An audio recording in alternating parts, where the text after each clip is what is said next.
Don't work. Get the spark back in your relationship with Summit Men's Health. Guaranteed results your first visit. Call Summit Men's Health today. Hey, this week it's the summer savings event from Zero Res Carpet and Air Duct Cleaning. Today and tomorrow only, Zero Res is running their $25 carpet cleaning special. $25 per room for the no residue cleaning that you've come to love. And seriously, once you've had the best, why would you ever go back? Carpets, tile, air ducts, furniture, Zero Res can bring the whole home back to life. Maybe you're sensitive to dust and pollen, or maybe you're just sensitive to having to look at dirty carpets. Either way, the Zero Res cleaning process is exactly what you need. Schedule your cleaning today and get your carpet cleaned for just $25 per room. 4-room minimum, but no maximums. Cleaning every room in the house, just $25 each. Zero Res is keeping the call center open late to help as many people as possible, but you only have until 6 p.m. on Tuesday night to get this deal. Serving Nephi to Ogden, Park City to Tooele. Call or schedule online at zerores.com. That's zerores.com. Where do you go to celebrate Independence Day in a big way without the big budget? Fun, food, a ping pong ball drop with prizes, and of course an incredible fireworks display, a free concert at 7:30, and more. You go to Bear Lake. She got the blue jeans painted on tight that everybody wants on a Saturday night. She got the Celebrate freedom this year in beautiful Bear Lake with country music star David Nail live. Monday, July 3rd at Heritage Park in Garden City at Bear Lake. Bring your blankets, bring your lawn chairs. Activities start at 4. The free concert starts at 7:30. Yes, it's free. Food, fun, and fireworks. And live music from country music star David Nail. Monday, July 3rd. For lodging and more information, go to bearlake.org. Traffic and weather together, brought to you by Granite Credit Union's high-yield savings certificates. Let's go back over to Andy Farnsworth. Well, right now watching I-15, still have a few struggle spots to drivers to deal with. None in Utah County, but Salt Lake Valley's backed up a bit, approaching 123rd South Draper. Really heavy traffic continues most of the way from I-215's overpass up to 3300 South. South 15 delays in Kaysville almost gone. North Salt Lake still have a little bit of slowing right after the 215 split. I'm Andy Farnsworth in the KSL Traffic Center. Going to be a touch breezy today. Clouds increasing later in the day, and that's really as the next round of storm activity, if we can even call it that, moves in. Just a slight chance of showers tomorrow, and that'll increase a little bit on Thursday. Nice temperatures, though. 83 degrees, and we'll stay in the mid-80s all the way through Friday. Right now, sunny skies in Salt Lake City and 69 degrees at KSL News Radio. 102.7 FM, 1160 AM, and KSLNewsRadio.com. Your all-day companion for news. Dave and Dujanovic, your morning companions for talk, analysis, and key perspectives on Utah's biggest stories on KSL News Radio. Hey, thank you for joining us. Welcome into the show. And Debbie Dujanovic is off today. Instead of Debbie, we've got Derek Brown, former GOP chair of Utah, also a host of KSL at Night. Derek, thank you so much. Now, let me just tell you, we start off our show with something called The Launch. Sequence engaged. Now, typically we talk about the 3 things that Debbie wants you to know, but these are the 3 things that Derek wants you to know. Countdown. 3. All right, there's drama. A little drama, small drama, I'm not sure. Drama still from the GOP convention. Questions came out yesterday about GOP winner Celeste Malloy's eligibility. There was some sort of weird lapse in her voting record and registration. That came to light. We're going to talk to the convention winner, Celeste Malloy. She's going to join us for her first live in-person interview. She joins us at 11:05 today. She'll be here today in studio, which will be a lot of fun. Yeah, this is important because the convention winner, is it fair to say, is kind of the de facto frontrunner? Almost always. I mean, there are cases like Congressman Curtis where it wasn't the case. He didn't win a convention. He later came back and won. But those are like the rare exceptions. They happen so infrequently that we always talk about it after the fact as the outlier. But yeah, I think if you're looking historically, Celeste Malloy, I think the odds are that she'll be the next member of Congress. And so it'll be fun to have her. Countdown to All right, the second thing we're talking about, the Supreme Court of the United States. Everything's got to be out. I think, is it by the end of June? End of June. Yeah. This is like the Super Bowl weekend for those who watch the Supreme Court. Is that a good way to put it? I mean, for Supreme Court, I used to practice law in a firm that specialized in a lot of Supreme Court cases, and so this was the big week everyone was waiting for. I love it. You lawyers are like, this is the best day ever. We get to see all the SCOTUS cases drop.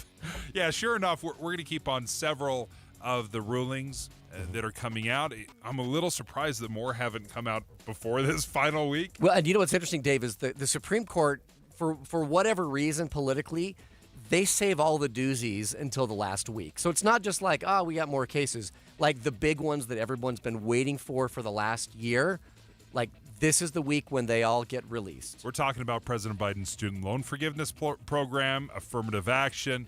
At 10:05, we will break down these decisions with ABC News. Launch Countdown 1. All right, when the FBI raided Trump's Mar-a-Lago home, we learned that he had many classified documents. But the biggest question is, did Trump know what was in those boxes? Did he know that there were 300 documents with classified markings, or did he just think, we're just filled with stuff? Golf shirts, clothing, pants, shoes. Do you buy it? I got boxes. Oh, I got man. boxes. I got boxes with shoes and, war documents from, classified war documents. I mean, is it possible? It's entirely possible, but, the more that we look into it, the more I think there's a collective eye roll when we hear that, right? Dave and Dujanovic. The launch. Commence. Dave and Dujanovic. Special coverage of the top national story. All right, so after the former president was indicted on 37 felony counts, he did it in an interview with Fox News' Brett Baer, talking about these boxes found at his home. Raided, that they came and got. Involuntarily turned over. So the question was, why didn't you turn him over? And he said, I was getting around to it. I was eventually going to, but the reason he wasn't in a rush, he claims, is because he just didn't think those boxes were that important. Before I send boxes over, I have to take all of my things out. These boxes were interspersed with all sorts of things. Golf shirts, clothing, pants, shoes. There were many things. I would say much more, not that I know of, but everything was declassified. Did you catch that, folks? He's talking about the golf shoes and the polo shirts. Again, I'm going to play just that little portion again. Clothing, pants, shoes. There were many things. I would say much more, not that I know of. Iran war plans? What? Not that I know of. It seems unbelievable, and yet I'm assuming that he had classified documents all the time. I mean, as president, everything they hand to him is classified documents. But, and one of the things, Dave, that I learned, I worked in D.C. for a number of years, and anytime there was a classified briefing, it wasn't like, hey, here's a document, guard this carefully. Generally, what would happen is you'd go into a room called a SCIF, which was like a plexiglass room where nothing was allowed in, nothing went out, and it was highly guarded. I mean, so the idea, I worked with Senator Bennett, for instance, the idea that Senator Bennett would walk out inadvertently with a classified document was just not probable. In fact, it was highly improbable. And, almost laughable. Yeah, it just wouldn't happen. Yeah. And so that's why this whole thing, I think maybe it showcases the fact that the presidents at least need to have we need to have a better system. I mean, Joe Biden apparently had them in his garage, as right? Did, and so Mike Pence, and it seems like everybody has classified documents these days. You sure you don't have anything in your garage next to your Corvette? CNN obtained a recording of the conversation. So remember, Trump is saying, "Hey, I didn't know what was in those boxes. I thought it was golf shoes," but CNN obtained this recording, and we kind of got a little bit of a taste of this when the felony indictments came out, of a conversation where Trump admits to having and showing these classified documents to unauthorized people. So I'm going to play that audio. So just for context, so you understand what is being said, he's talking about General Mark Milley, who was his Joint Chiefs of Staff. he presented Trump with attack plans for Iran. Well, Trump starts showing a writer and a producer and some staffers these very documents, according to this audio recording. Well, with Milley, let me see that. I'll show you an example. He said that I wanted to attack Iran. Isn't it amazing? I have a big pile of papers. This thing just came up. Look. This was him. They presented me this. This is off the record, but they presented me this. This was him. This was the Defense Department and him.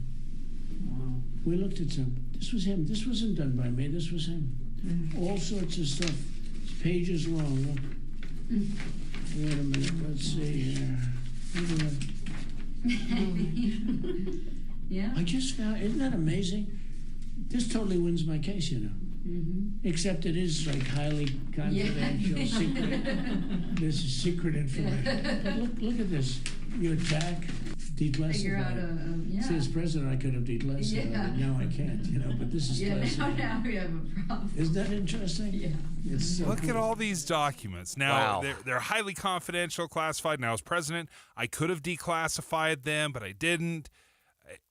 So the idea that these were just, boxes filled with golf shoes, pretty damning. It seems to not have a whole lot of credibility at this point. And probably surprising nobody.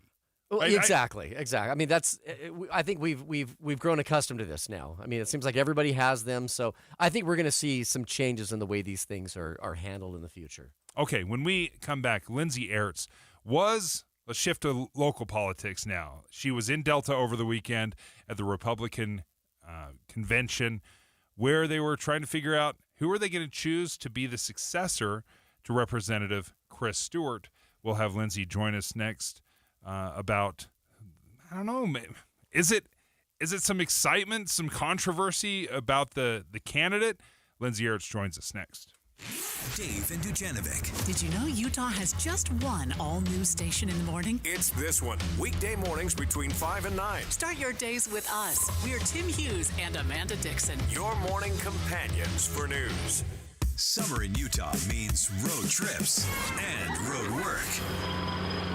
This week, get information on the construction that will affect how you get around, roadwork plans around the state, repairs to potholes, and a future project in Spanish Fork. Summer construction, this week on KSL News Radio.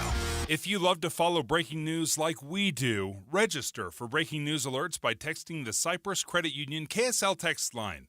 Text the word news to 57500. Everything's changing so fast these days, and that's a great thing. Back in my day, we were lucky if we could get one video to load on a desktop computer, but now there's the Xfinity 10G network. That means the fastest internet with faster speeds rolling out all the time, and internet that can power a house full of devices with ultra-low lag. So one person streams a movie from their room, another can play video games in the basement, while another TikToks in the kitchen. It's the next generation 10G network only from Xfinity. The future starts now. Through September 21st, new customers can get 1.2 gigabit internet with unlimited internet data and Wi-Fi equipment included. It's all just $25 a month for 2 years with no annual contract when you add Xfinity Mobile with unlimited data at regular rates. Go to Xfinity.com/10G, call 1-800-XFINITY, or visit a store today. Requires paperless billing and auto pay with stored bank account. Restrictions apply. Taxes and fees extra. Xfinity Mobile requires Xfinity Internet. After promo, regular rates apply to internet service and Wi-Fi equipment. Actual speeds vary.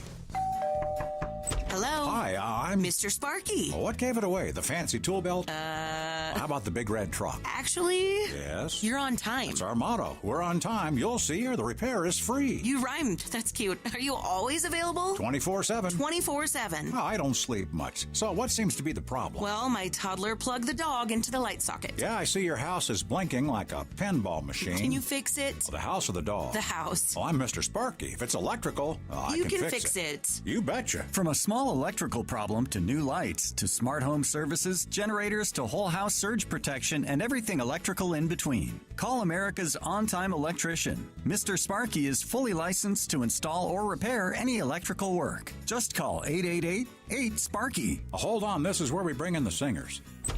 You don't have to put up with any malarkey. Call 888-8-SPARKY. When making important life decisions about your financial future or insurance needs, it's important to work with people you trust. That's why at Farm Bureau Financial Services, we don't rely on algorithms, bots, or auto-generated answers.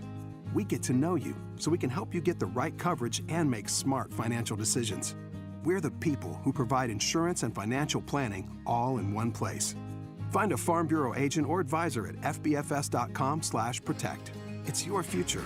Let's protect it. Smart, connected, modern. Discover life-enhancing independent living services at Trio South Ogden. They do things a little differently there because you're different. With everything you need to support your best self, you'll find that joy isn't just for the young, it's for the young of heart. Trio South Ogden's signature programs provide a unique approach to wellness that brings living well and well-being to life. To learn more, contact Trio South Ogden at 801-475-4004 or visit triosouthodden.com. Attention smart homeowners. You don't have to fall for flashy promises and companies that don't even prove their work. At Your Service Pros uses third-party verification software called MeasureQuick to ensure your new HVAC system is installed correctly. This ultimate game changer in the HVAC industry lets you, the homeowner, have proof of how your system was installed. At Your Service Pros utilizes our Bluetooth tools to upload all of your system's information into MeasureQuick. We rely on data-driven insights to properly commission, optimize, and fine-tune your HVAC system for peak performance, improving your family's comfort, lowering your utility bills, and extending the life of your HVAC system. With rebates and tax credits available totaling more than $7,500 on a dual fuel heating and cooling system, it is now more important than ever that your HVAC system be installed correctly. So call us today at 801-YOUR-PRO. That's 801-YOUR-PRO. Have the peace of mind of saving up to 50% on your new system and knowing it's installed correctly by calling 801-YOUR-PRO. Join Mike Stevens of Capital Wealth Advisors for Retire Right Radio, Saturdays at 5 a.m. and 9 p.m. That's Retire Right Radio with Mike Stevens, Saturdays at 5 a.m. and 9 p.m. With the three things you need to know this hour, I'm Tim Hughes. First, the Supreme Court issued 3 rulings today, with more scheduled to be released on Thursday. Second, President Biden will announce another military aid package worth nearly $500 million. And third, the UTA has received $17 million from the federal government to improve public transit and reduce emissions. We're going to look for a high today of only 83 degrees, and right now in Salt Lake City, it is 72. Let's get you back to Dave and Dujanovic on KSL News Radio. Dave and Dujanovic. Special coverage of the top local story. All right, folks, forgive us if you're like a straight up civic savant and you know all this stuff, but we're going to play a little local politics, a little review of what's going on. So number one, Representative Chris Stewart, he's resigning in August. Take care of some family members with health needs. So there's going to be a primary election in September. So how do we get to that primary election ballot? There's a couple different ways that you can get on the primary ballot. Number one, there's a dual path. So if you hear people talking about the dual path, this is what we're talking about. Path number one, the convention process. So for the Republicans, that happened on Saturday. The Democrats, it's happening tomorrow? Tomorrow night. Tomorrow night. Tomorrow for the night. Democrats. They have a virtual online convention. Kind of the same deal? How is it pretty? Oh, sorry, by the way, that voice, not Debbie Dujanovic, Derek Brown. Yeah, KSL. Debbie doesn't have a cold, and she's here with her low, I've got a cold voice. Sexy phlegm Yes. voice. Thanks, Deb. No. Okay, Derek, so do the Democrats run it basically the same, similarly? In theory, it's the same thing. Okay. I mean, they are more open to having online conventions. I mean, we all did it in 2020. I was the Republican Party chair. We had an online convention. It was a smashing success. I kind of hoped that they would keep 90+% of the people we polled afterwards said it was the best convention they'd ever had because they could do all the research and everything from their living room. Although last Saturday, the Republicans did the entire thing in Delta, Utah. Yeah, middle of nowhere. Sorry, Delta. There's 3,500 people in that city. I can say in the middle of nowhere, Utah. It's 2 hours south of Salt Lake, 2 hours north of St. George. So, yeah, it's... And the reason is because that congressional district covered everything from Davis County down to Washington County. And so I think the party chair said, look, I mean, rather than do it in Davis County and have the people in Washington County angry, or do it in Washington County and say, hey, you're giving... the Davis County folks saying that it's giving the Washington County folks an advantage.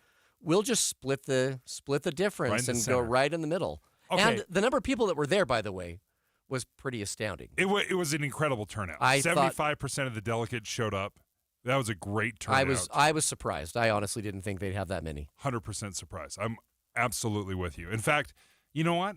Maybe let's reach out to the GOP chair, the current one, Robert Axon. I want to ask him because I know he was a big fan of the in-person, and you've really liked the virtual. Like, what's the best one? Maybe we can. Although, yeah, it's great because you do miss something with the virtual, no doubt. I mean, and I love the in-person stuff. I mean, I love the dynamics and the energy, and you don't have that on an online thing. But the Democrats have that tomorrow. Okay, yeah. So the convention process that happened for the Republicans. They selected Representative Chris Stewart's chief legal counsel, Celeste Malloy. We'll speak to her at 11 o'clock today. Path number 2 is the signature gathering route, where candidates, at least in this race, they're going to have to gather about, I think, 7,000 signatures from registered Republicans in the district. If you can make that happen, then you get on the primary ballot as well. All right, Lindsay Aerts, you join us right now. There was a little controversy, but before we start talking about signature gatherers and what the next step is, you spoke with Celeste Malloy yesterday. A little bit of controversy popped up after she'd won at convention. Lindsay, what happened? Yeah, so Dave, some delegates and candidates who got eliminated were questioning Malloy's eligibility with the party to be the party's nominee. Now, I want to be very clear that the rules that govern whether someone can run for office at the federal level are governed by the U.S. Constitution. There's only 3 rules for someone to be qualified to run for a congressional seat. You got to be 25, you got to be live a U.S. citizen for 7 years, and you got to be an inhabitant of the state at the time of the election. So as far as the state elections process is concerned, Celeste Malloy is fine. What we're talking about is dealing with the party side. Now, like you've been mentioning, the parties hold their convention to pick their nominee, and the parties get to dictate their rules for what makes someone qualified. Well, one of the Republicans' party rules is that you be a registered Republican. Seems logical, easy enough, right? Yeah. Well, yeah, some delegates were bringing up the issue that Malloy didn't vote in the last 2 elections. And Malloy, when I spoke with her, confirmed that. She was working in D.C. at the time, she says, and she explained to me the reason she didn't vote. And I think we have some of that audio, Dave. Yeah. I didn't vote in either of those elections because I was working in Washington, D.C., and there was so much concern about voter fraud in those elections, and I was working for a politician. I didn't want my absentee ballot from out of state to get flagged as a fraudulent vote. I didn't want my boss to be answering any questions about my vote. I figured my one vote for him wasn't worth having anyone question whether my absentee ballot was valid, so I just sat those out. But I was working for an elected Republican on Republican issues, even at that time. I re-registered this year. I didn't realize it became inactive. I knew I was registered in Utah. I didn't absentee vote for the reasons I just said. And I didn't realize that doing that would make it become inactive. As soon as I found out that made it become inactive, I re-registered. So I'm registered as a Republican in Iron County. Okay, so Dave, yeah, that is her explanation for why she didn't vote and why her voter registration lapsed. I'll just point out that what happens in Utah is when you don't vote in 2 federal elections in a row, your voting status becomes inactive. So we have active voters and inactive voters in the state, and active registered voters get automatically mailed a ballot. And so, Lindsay, when if you're voting someplace else, does that include then your affiliation with the party? Because it's not like she was registered like as a Democrat or an independent or something. I mean, and I'm hearing a lot of people saying, oh, she wasn't registered as a Republican. Well, I mean, this is a lifelong Republican we're talking about. So I'm not like, I'm not, I'm kind of wondering how much of this is, I don't know, maybe some post-election sour grapes versus just a legitimate issue. What do you think? Well, it's entirely fair that these delegates, according to the sources that I've talked with, did not bring this up at the convention before she was elected. And it would just stand to reason, if you had so much concern about her eligibility, why did you not bring it up before the convention? So no one brought it up before the convention. Now that she got nominated, they're bringing it up. And yes, you can be registered to vote in 2 different states. So she could have been registered, for example, in Virginia if she was living in DC. But so long as she didn't vote in 2 states in the same election, she didn't do anything wrong. She just didn't vote in 2020 and 2022. Now, some within the party are taking issue with that she's running for Congress and didn't vote. But again, she explained the reason she didn't vote. People can judge for themselves if they think that's, a significant reason. But as far as what she's saying is she didn't vote in those 2 elections. The state automatically makes your voter registration inactive. And that's why she had to re-register as a Republican starting this year. Lindsay Ertz, thank you for the reporting. Really a fascinating development. And Derek, it's one thing if your neighbor is an inactive voter, but this is somebody that is actively working for a congressman, working on Republican issues, chief legal counsel. This is not a lightweight when it comes to being involved in politics. Well, and this is an issue. I wasn't aware of this, by the way, that it becomes inactive with the party. Because one of the interesting things, I don't know if people know this, when you register with a political party in Utah, you don't actually register with the party. You go to the state to register with the party. And that's one of the problems. And that's frankly always bugged me is when I was chair of the Republican Party, I didn't really have the master database of who's in my party. The state did.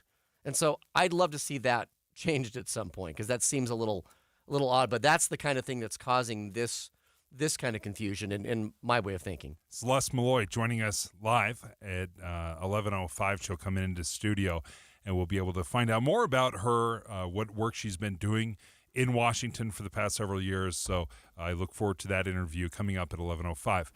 Okay, so for over a year now, Democrats, let me tell you, have said we don't want Joe Biden. 75% in many, many polls have said we want somebody other than Joe Biden. Well, how about this? Robert F. Kennedy Jr. News Nation joins us next about the surprising success that RFK Jr. has had recently. KSL News Time now is 9:30. I'm Tim Hughes with a look at some of our top stories this half hour. South Jordan and Sandy rank among the top 50 most livable small cities in America. Smart Asset analyzed entertainment, healthcare, employment, and commute times of 275 small cities. These cities have a population between 65 and 100,000 people and often have similar amenities to larger metropolitan areas, but with a lower cost of living. Our top national story this hour from ABC News, the FBI and Homeland Security did not take the January 6th threats of violence seriously enough before the attack. That's the conclusion from a new report released today by the Senate Homeland Security Committee. The Senate report found that both the FBI and Homeland Security Intelligence had received multiple tips and early warnings that January 6th would turn violent, but instead issued insufficient warnings to police that day would likely be violent at the U.S. Capitol. One Democrat on the committee saying it's shocking that the insurrectionists planned the attack in plain sight on social media and that the FBI and DHS dropped the ball in doing something to prevent it. ABC's Andy Field reporting. Other national stories we're following. Get ready for blockbuster week from the Supreme Court. Some major decisions will be announced starting this morning. We had 3 of them before the court takes its summer recess. ABC's Lindsay Watts is in Washington with what we can expect. The most high-profile decision is on affirmative action. The court will rule on whether colleges can continue using race as a factor in student admissions. The Supreme Court will also rule on President Biden's student loan forgiveness plan and a case looking at whether creative businesses can refuse to serve LGBTQ customers. Another decision will impact religious Americans. It pertains to how accommodating employers have to be when employees skip work for religious reasons. We'll have you covered right here as those Supreme Court decisions are announced. Lindsay Watts, ABC News, Washington. Markets right now, your money at this moment, everything in the green. The Dow's up 140, that's 0.4%. The S&P is up 27, and the NASDAQ this hour is up 115 points. That's closing in on 0.9%. Coming up, a slight chance of thunderstorms in the next 2 days, but not this afternoon. It's just beautiful. We'll give you more of that forecast coming up next. KSL News Time, 9:33. This summer, the political season heats up. By August, it'll be time for debates. Can you believe it? We're planning coverage of the real issues, the important stories that impact how we live. Listen each morning from 5 to 9 on KSL News Radio. I was vacationing down in southern Utah a couple weeks ago, and as we pulled in to get lunch, Sure enough, I saw in one of these little strip malls, Connecticut. And I thought, those are my people. That's my water softener. I've had a Connecticut water softener in my home for years. It's been fantastic. My wife and I decided to invest in a water softener system because we have very, very dry skin in our family. And it just felt like we were bathing in lotion at all times. And someone told us, like, hey, have you ever tried soft water? So we had Connecticut come out to our house, and they showed us the difference and explained the science behind it.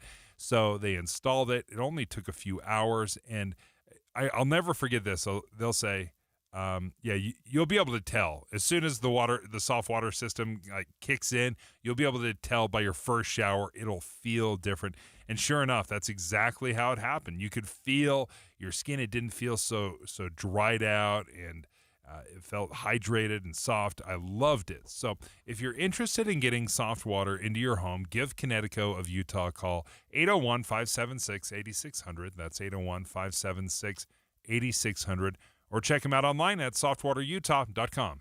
On the line with Dr. Jason Hunziker with Huntsman Mental Health. Doc, us guys sometimes have a harder time opening up about our mental health issues. I mean, it could be depression, anxiety, or other problems, maybe because it's not necessarily a guy thing to do. That's why it is so important to normalize taking care of our mental health as well as physical. That's correct. Men tend to feel like they need to be strong and powerful, and that somehow mental health shows a weakness, which is not true. I think it's really important for the people in the life of the person that they're concerned about is just to encourage awareness, to talk about it, make it an open conversation all of the time so it normalizes mental health issues and that they don't get ignored. Shouldn't be as much of an intervention as just kind of a casual opening up. That's right, and just make a safe space, right? I mean, we want to have a place where people can get together and just talk about what's going on without any judgment, and without any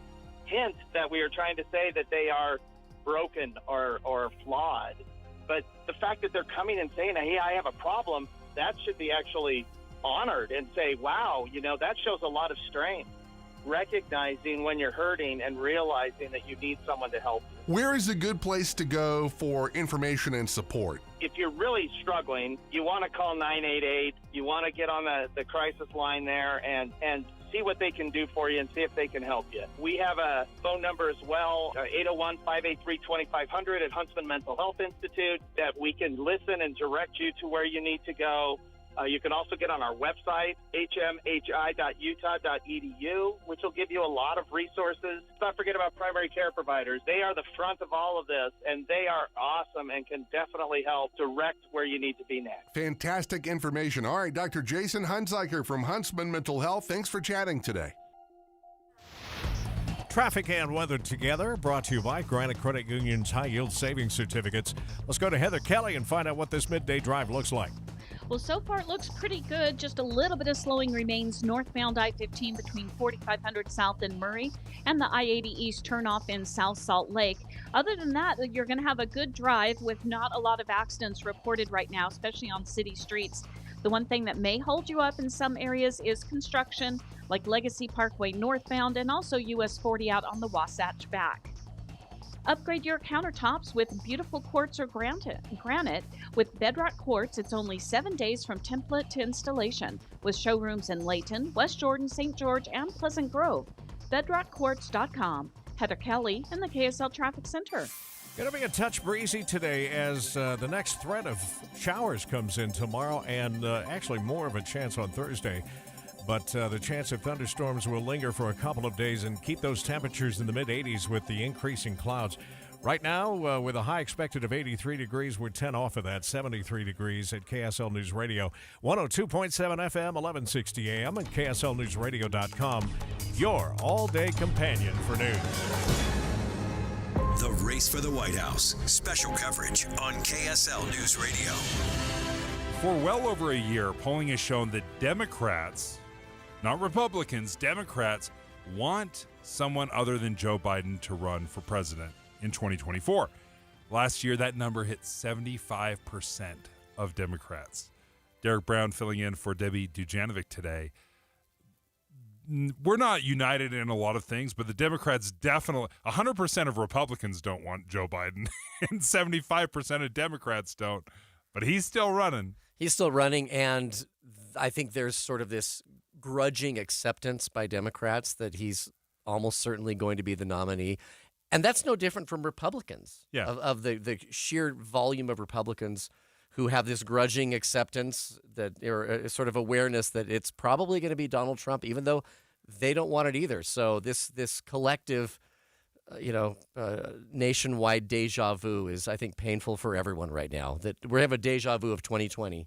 Well, the Democrats all of a sudden have an unexpected name that is gaining some traction. His name is Robert F. Kennedy Jr. Yep, the son of Bobby Kennedy, who was, like his brother, assassinated. He's a Kennedy, and he wants to replace Joe Biden as the Democratic nominee in 2024. RFK Jr. And the fact that he's got a little bit of juice, does it surprise you? I wonder. If you look at all the costs associated with the military, and we need to cut that back. Of course, we need to protect our country, but we can do that by building Fortress America, arming ourselves to the teeth at home. Not your typical Democrat. You hear him talking about being a very pro Second Amendment voice, saying let's arm America to the teeth. Like, that is not something you hear from the Democratic Party. No, that's a brand new brand new message, and I don't know if he's trying to sort of cater to a small group within the Democrat Party, but the reality is he's kind of breaking the mold on a number of levels. And what's happening is he's starting to gain some traction, getting more support from Republicans, independents, not just Democrats. Now, he's obviously a Democrat in many of his social issues and things that he supports, but he is polling at near double digits, nearly 20%. Harvard and the Harris poll had him at 15%. Joining us right now, News Nation political editor Chris Steyerwalt. Chris, you guys are going to hold a town hall with him? Yeah, Elizabeth Vargas is going to host a town hall from Chicago, but with questions, Democratic primary voters from key early primary states, and sort of put all that you were talking about to the test. Kennedy, with his famous name and with some some notorious, some interesting kind of positions on a variety of topics, has generated a lot of buzz. So this is a big test for him. If he can pass it and convince Democratic primary voters that he can address the kitchen table core issues that they're really worried about, he could create a problem for Joe Biden.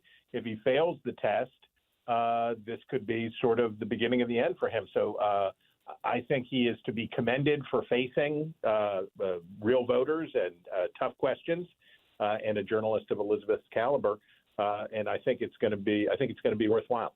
So, Chris, how does he get around facing some of the difficult issues that tend to not be Democrat issues? For instance, I'm aware of him because he's been very active in sort of the anti-vaccination community. I mean, he's written on that.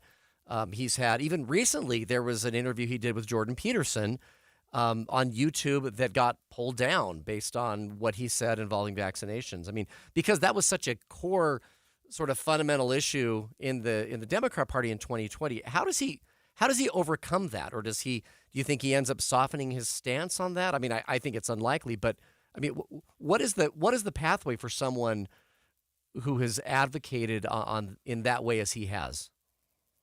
Well, I mean, it used to also be, by the way, when Donald Trump was president, it was a core Republican issue too.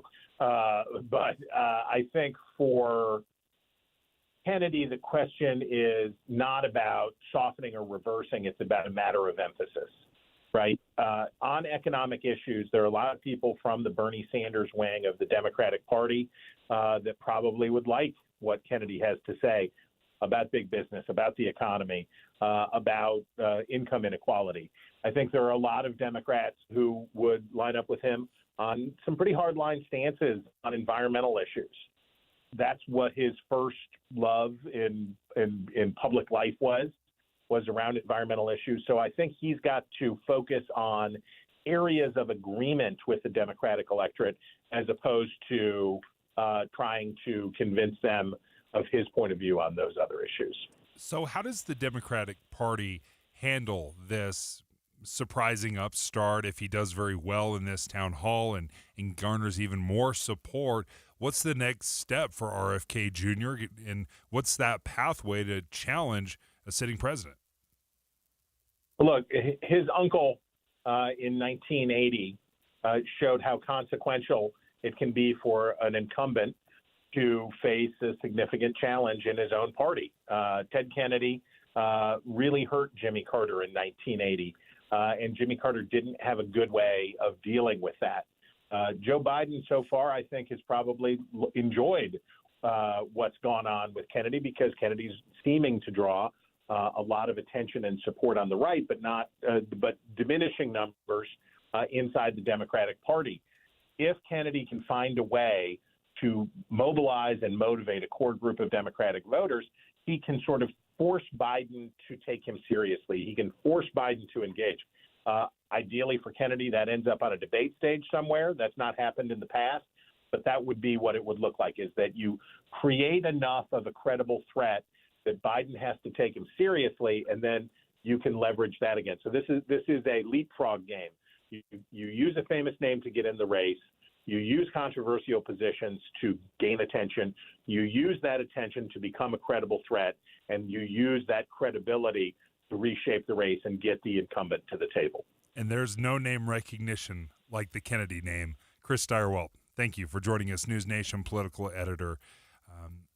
That's an interesting path. And I was very young when Teddy Kennedy ran against Jimmy Carter, and really, but as I've read books and articles over the years, that was a devastating moment for Jimmy Carter. It was, and you're right. There is no more iconic political powerful name in American history than the name Kennedy. Dave and Dujanovic. Hi, it's Tim Hughes and Amanda Dixon. Why should you start your day with us? We have decades of news experience between us. And we take your trust seriously. Come here for news tomorrow, 5 to 9. On KSL. With our roots in northern Utah, Holy Cross Hospital has a legacy of caring to help every person be whole and healthy. Find us at 5 Holy Cross Hospital locations and more than 45 clinics along the Wasatch Front. Learn more at holycrossutah.org. At Holy Cross Hospital, we're honored to carry the legacy of our namesake and equally honored to care for northern Utah's vibrant communities. Find us at 5 Holy Cross Hospital locations and more than 45 clinics along the Wasatch Front. Learn more at holycrossutah.org. Shop the best deals of the summer now at Lowe's. Save up to an additional $1,000 on select major kitchen appliances. And for a limited time, save up to $3,165 on select 4-piece LG kitchen suites. Plus, save on hanging baskets of annuals. Right now, get 2 for just $15. Lowe's knows home improvement. Offers valid through 6/28. Appliance savings vary based on purchase amount. Hanging basket offer in-store only and excludes Alaska and Hawaii. Actual plant size and selection varies by location. Exclusions apply. See Lowe's.com for details. For adults with moderate to severe plaque psoriasis who are candidates for systemic or phototherapy, now there's Skyrizi, Risankizumab Riza, a prescription-only 150 milligram injection. With Skyrizi, 3 out of 4 people achieve 90% clear skin at 4 months, and Skyrizi is just 4 doses a year after 2 starter doses. Nothing in me go hand in hand. Nothing on my skin, that's my new plan. Nothing is everything.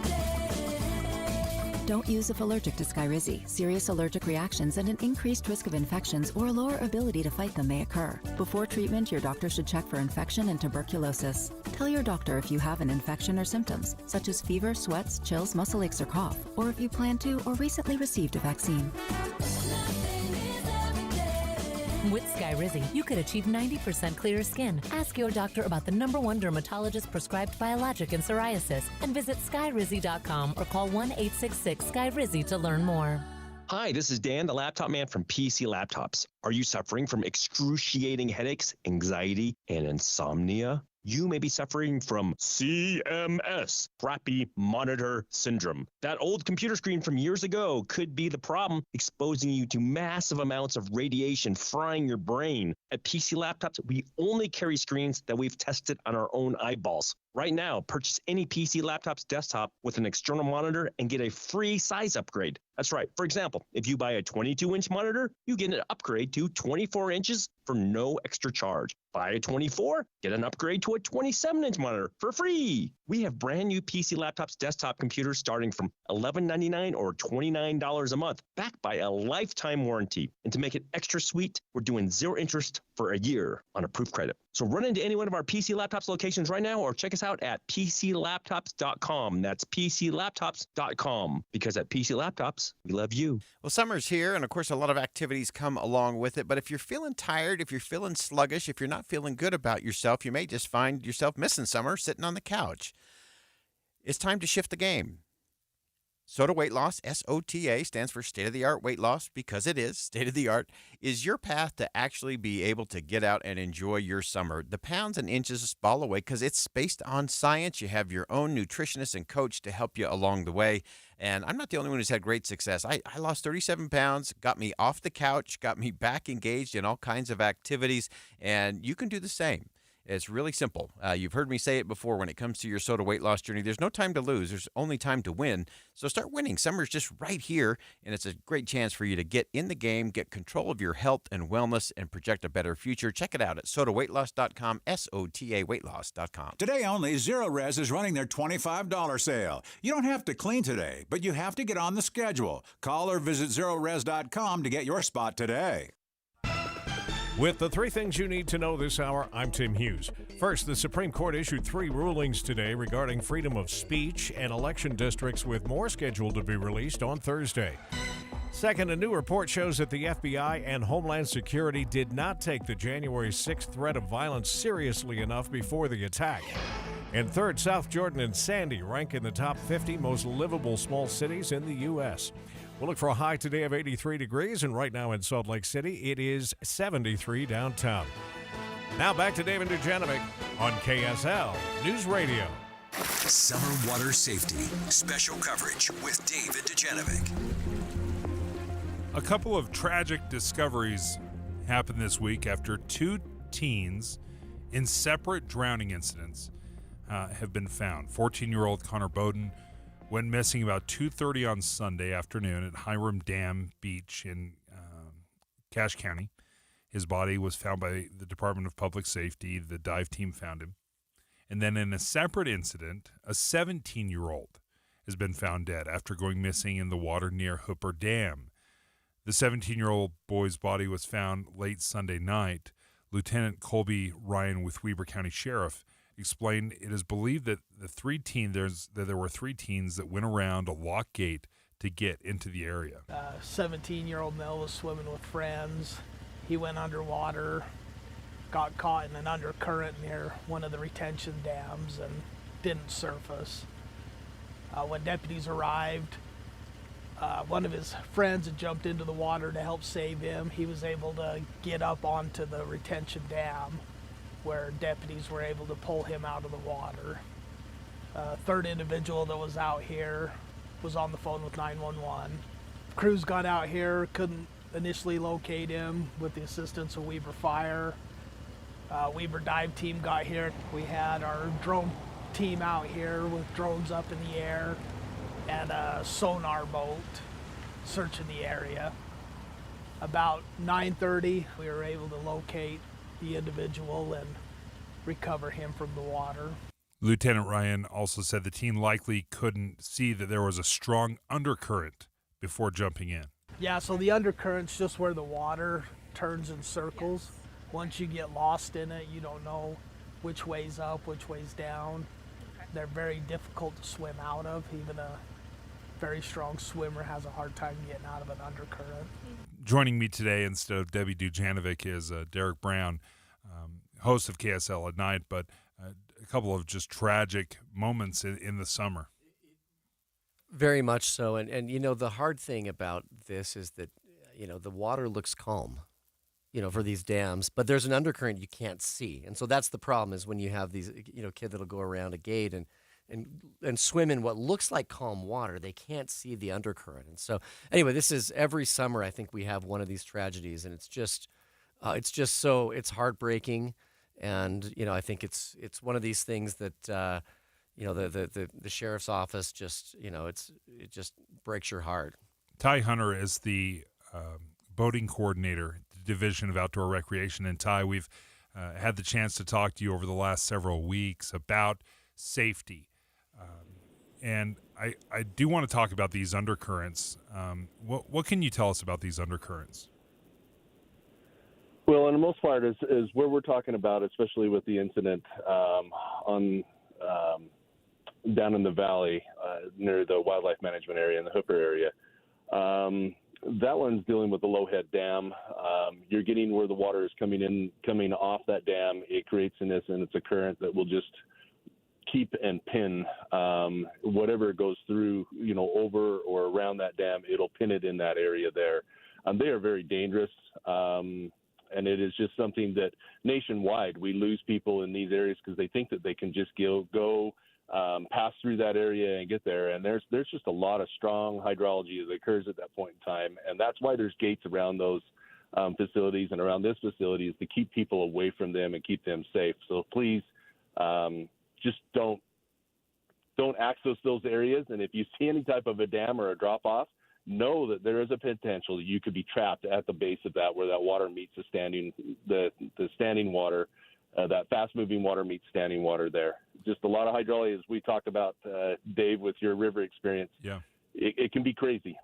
Well, and it's one of those things, and Ty, I think this is an important part for people to understand is not all, even if you're talking about swift water. So if you're looking at a rapid, not all rapids are the same. They may look fun and some may be totally safe, but depending on the rock structure and the depth of the river, unless you're an experienced river guide, what may look like a fun rapid may be a very dangerous hydraulic that you can get sucked into. And I think that's part of the reason is the untrained eye, or if you're unfamiliar with the river, one rapid might be completely and totally safe, or an area where you can just kind of run through this rapid. Even in a life jacket, and it can be safe, but there's others where that have these undercurrents or hydraulics that can just suck you under. Yes, I mean, we've if you've ever floated a river and they say, hey, this is a great rapid that you can float through, it's great, but every now and then you'll feel this tug on you that will actually pull you down. You'll pop back up later. I mean, just real quick, I've experienced it myself. You probably have experienced, Dave. Yep. It's that hydrology of those rapids, and in that we get around dams, diversion dams and irrigation dams and things like that. They are not safe to be around. Do not swim in and around, and especially on the downhill side of that or the downstream side of it, because you will get caught and pinned in those locations. Stay away from them. And I liked how you said that. It's just, we've got to have people, and we're putting that cry out. People, please wear your life jackets when you're in the water. And Ty, the undercurrent, as you mentioned, it's hard to see. And in fact, one of my most frightening moments was capsizing with a group of scouts in Cataract Canyon. And it was at precisely like the worst moment, and we spent a few minutes pulling all the scouts out. But the biggest concern was that there was an undercurrent there pulling them under. And it wasn't until the adrenaline, wore off and we were on the side of the river that the reality of what just happened kicked in, and it was really frightening. So you just, it's not just the river, it's that undercurrent. Yeah. It's just like I said, it's just there. You can't see it, but you will feel it when you get caught in it. Oh, and yeah. That's the best thing to do is stay away from it. And your best option, that's your best option, is to stay away from these dams, these diversion dams. Stay away from them. If you are in the rivers, I don't care if you can stand up in them. I've heard comments and seen comments on that. Oh, we can stand up here. It's safe. It's no big deal. Yes, it is a big deal. There are currents in there. Please wear your life jackets.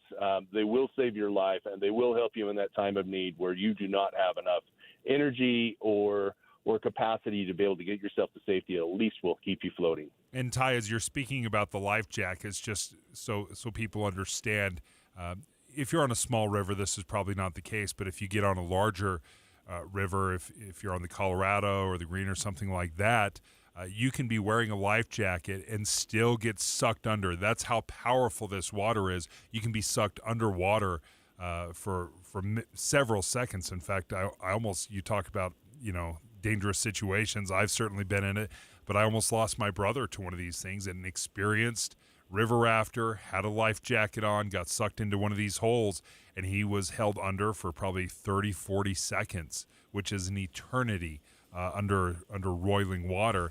But again, a life jacket, just so people understand, is absolutely the safest and best thing you can wear. But even life jackets have their limits. They do, and then we can liken that to seatbelts. Seatbelts will have their limits too in your vehicle of keeping you safe. It is speed dependent. It's upon the physics dynamics that come across with that in your motor vehicle. But what is the most important thing they say when you drive down the road? Wear your seatbelt and be alert. And Yep. That's the same thing we're asking people to do: is wear your life jacket, be alert of your surroundings, and recreating comes with risks. But we don't want people to stay at home. We want to invite people to be out and enjoy the outdoors, but we want them to do it responsibly and safely. Ty Hunter, thank you for joining us, the Boating Coordinator, Division of Outdoor Recreation. Incredible insight, and thank you for joining us, Ty. KSL FM Midvale, KSL Salt Lake City. It's 10 o'clock at KSL News Radio. I'm Dan Bomas, and our top story this hour, we have airplanes flying across the state of Utah right now that are demonstrating the capabilities of mid-air refueling. The Utah National Guard and the Air Force demonstrating air refueling capabilities 100 years after they started doing it. Now, the flyover was starting at Utah State University just half an hour ago or so. It's moving past Capitol Hill right now, and by 11, the planes will reach Utah Tech University in St. George, then loop all the way up, back up over Park City just after noon today. The Republican who just won a place on Utah's special election ballot is defending herself after some delegates questioned her eligibility. KSL News Radio's Lindsay Aerts reports Celeste Malloy is a registered Republican. Text messages show these delegates didn't think she was eligible. Turns out Malloy didn't vote in 2020 or 2022 in Utah. The state makes you an inactive voter when that happens. But she says she didn't know, and she didn't vote because she was concerned about her absentee ballot while living in D.C. being considered voter fraud. She was working for Congressman Stewart, and she didn't want him to have to answer for her vote. Malloy also addressed other concerns about using her sister's address on a candidate filing, saying she lives there in Cedar City when she's not in D.C. Our top national story this hour from ABC News. Bad weather has delayed or canceled hundreds of flights out of the Northeast. ABC's Stephanie Ramos is at Newark International Airport. The FAA reduced the arrival rates by 40% and the departure rates by 75%, blaming weather for the two-day headache. But airline officials pushing back overnight. United CEO Scott Kirby telling employees the FAA frankly failed us, pointing to employee shortages and the agency's decision to dramatically limit flights in and out of airports during those storms. Your money at this moment, the Dow Jones average having an up day, 145 points into the green right now, and the NASDAQ is up 136 points. Our KSL weather, lots of sunshine and not much chance of rain. That's next. KSL News Time, 10:02. Early mornings can be hard enough, just getting yourself going. We try to make it a little easier with news and weather from comfortable, trusted anchors and reporters. Join us on Utah's Morning News between 5 and 9 on KSL News Radio.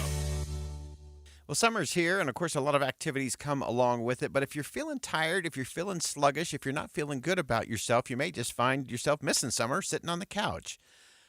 It's time to shift the game. SOTA Weight Loss, SOTA, stands for state-of-the-art weight loss because it is state-of-the-art, is your path to actually be able to get out and enjoy your summer. The pounds and inches fall away because it's based on science. You have your own nutritionist and coach to help you along the way. And I'm not the only one who's had great success. I lost 37 pounds, got me off the couch, got me back engaged in all kinds of activities, and you can do the same. It's really simple. You've heard me say it before when it comes to your SOTA weight loss journey. There's no time to lose. There's only time to win. So start winning. Summer's just right here, and it's a great chance for you to get in the game, get control of your health and wellness, and project a better future. Check it out at sotaweightloss.com, SOTA weightloss.com. Whether you own a local business or a global one. You know that these days, generating growth is a challenge. By teaming with Bank of America, you'll not just stay ahead of the curve, you'll move it. With access to experts, award-winning insights, and business solutions so powerful, you'll make every move matter, locally and globally. Visit bankofamerica.com/banking for business to learn more. What would you like the power to do? Copyright 2023 Bank of America N.A. Wouldn't it be great if life came with a remote control? You know, you could hit pause when you needed to, or hit rewind, like that time you knocked down that wasp's nest. Uh-oh. Well, life doesn't always give you time to change the outcome, but prediabetes does. With early diagnosis and a few healthy changes, you can stop prediabetes before it leads to type 2 diabetes. To learn your risk, take the 1-minute test today at doihaveprediabetes.org. Brought to you by the Ad Council and its prediabetes awareness partners. The UACPA supports certified professional accountants in Utah through ongoing professional education and leadership development for an ever-changing financial world. Find a CPA at uacpa.org. Traffic and weather together, brought to you by Granite Credit Union's High Yield Savings Certificates. Here's Heather Kelly. We have a new crash on the 201 freeway. This is eastbound in between 3200 West and the I-215 West Belt. It's over on the right shoulder. It looks pretty minor, not causing a whole lot of delay, but you need to use caution. Everything else is running pretty smoothly. I-15, both directions, is at good speed into downtown Salt Lake. And you have a little bit of slowing Parley's Canyon trying to get over the summit, but that's pretty typical. Today only, Zero Res is running their famous $25 sale. You don't have to clean today, but you have to get on the schedule. Call or visit zerores.com to get your spot today. Heather Kelly in the KSL Traffic Center. KSL weather, highs in the mid-80s for the next couple of days with just a slight chance of thunderstorms. And we'll see temperatures rise into the 90s by the weekend. And right now, it's 72 degrees with sunny skies at KSL News Radio, 102.7 FM, 1160 AM, and KSLNewsRadio.com. Your all-day companion for news. Dave and Dujanovic. The Supreme Court has left this term's biggest decisions, and let's be honest, they tend to do this. The biggest decisions, they save them for the last week. And the last week of June. The last week of June. Every year it's the last week of June. It is. Like, when is everyone on vacation? Last week in June? Yeah, let's release everything. Well, and they save the lawyers are biggies. like, oh. I mean, that's what people don't understand is this isn't just, hey, more Supreme Court cases coming down. I mean, they wait until the last week to, the humdingers, the big ones everyone's been waiting for. Roe versus Wade last year. Yeah. Was that in June? I think it was. I mean, they'll wait till the end. And a lot of times these cases, because they're so controversial, the opinions themselves are sometimes hundreds of pages long. And so I think there's also a practical aspect that it takes for a Roe v. Wade type of case. I mean, you had several different, concurring opinions and dissenting opinions and hundreds of pages, and it takes the full session to get it all ready. So there's a practical reason that it's the last week of June. It's not just political. It's hard to make something or hit a topic more controversial than the Roe versus Wade ruling last year, but nevertheless, this year, some very, very interesting rulings expected on student loans, the student loan forgiveness, affirmative action, many more. Joining us right now, Lindsay Watts, ABC News correspondent. We're reaching out. She's going to join us here in just a minute, but the Supreme Court has already weighed in on cases involving voting rights, the Voting Rights Act, the Biden administration's deportation policy, the Indian Child Welfare Act, some things that I think are important, but we just don't give quite the same, we don't follow it as closely. Exactly. In fact, there was one just a few weeks ago dealing with sort of the issue of gerrymandering, redistricting, map drawing, and there was one today. And so hopefully Lindsay can talk about that as well. But sort of interestingly, a couple of weeks ago, they took a map that was drawn by a state and they effectively threw it out, which is pretty rare that they do that using the Voting Rights Act. And so that's a big story because that's one of those things that it's very rare that they do that. Yeah, and we've seen that happen a few times across the state. I think New York had the same thing happen where the courts are throwing out maps that were drawn by the legislature, and that's the role of the legislature after the census comes in, then the state legislature has to draw the district lines, whether it's the state or state houses or the Senate, but also the congressional maps as well. And the reality is, we talk about, I think one court even referred to map drawing as the spoils of victory. Like in terms of like the sausage making process in the legislature, nothing is more sausage like than drawing maps. In fact, I served in the State House of Representatives after the 2010 census was out. Okay. And was part of the line drawing. And it's not a pretty process. And part of that is because at the time you needed to draw 75 equally sized House districts, all of which had like 38,000 individuals, which means you can't just go down State Street and then up 21st South. Yeah. And it's the lines are going to be weird. There's just no way around it. And so But that's the prerogative of the state legislature. And so for a state legislature to draw a series of maps and have the Supreme Court come in like they recently did and said, no, we don't think so. That's a big turn of events. And what to do next is clumsy as well, because do you just go back to the drawing board? Does it go back to the state houses? I think there was a state judiciary that even redrew their own maps. And so it's kind of wild what the next step is when they reject these maps. Now, as you're talking about gerrymandered maps, you're right. When you do some polling and you read, and do people hate gerrymandering? Yeah, they absolutely do, unless it benefits them. Well, and then that's the funny thing, because here in Utah, let's be honest, after the 2020 census, the 4 congressional districts were drawn in such a way that made it much more difficult, practically speaking, for a Democrat to win. And so Democrats in Utah are obviously not happy about that. They tend to divide up sort of the Salt Lake area into the different districts. But this is happening in other states. You look at what Democrats who control the House in Indiana, or rather Illinois did, and they redrew their congressional maps in such a way that no Republican will probably ever win a congressional seat in Illinois in our lifetime. So what's sauce for goose is sauce for the gander, right? Yeah, and you look at California, the same thing. When you look at registered Republicans versus registered Democrats, it is not as lopsided as you might think.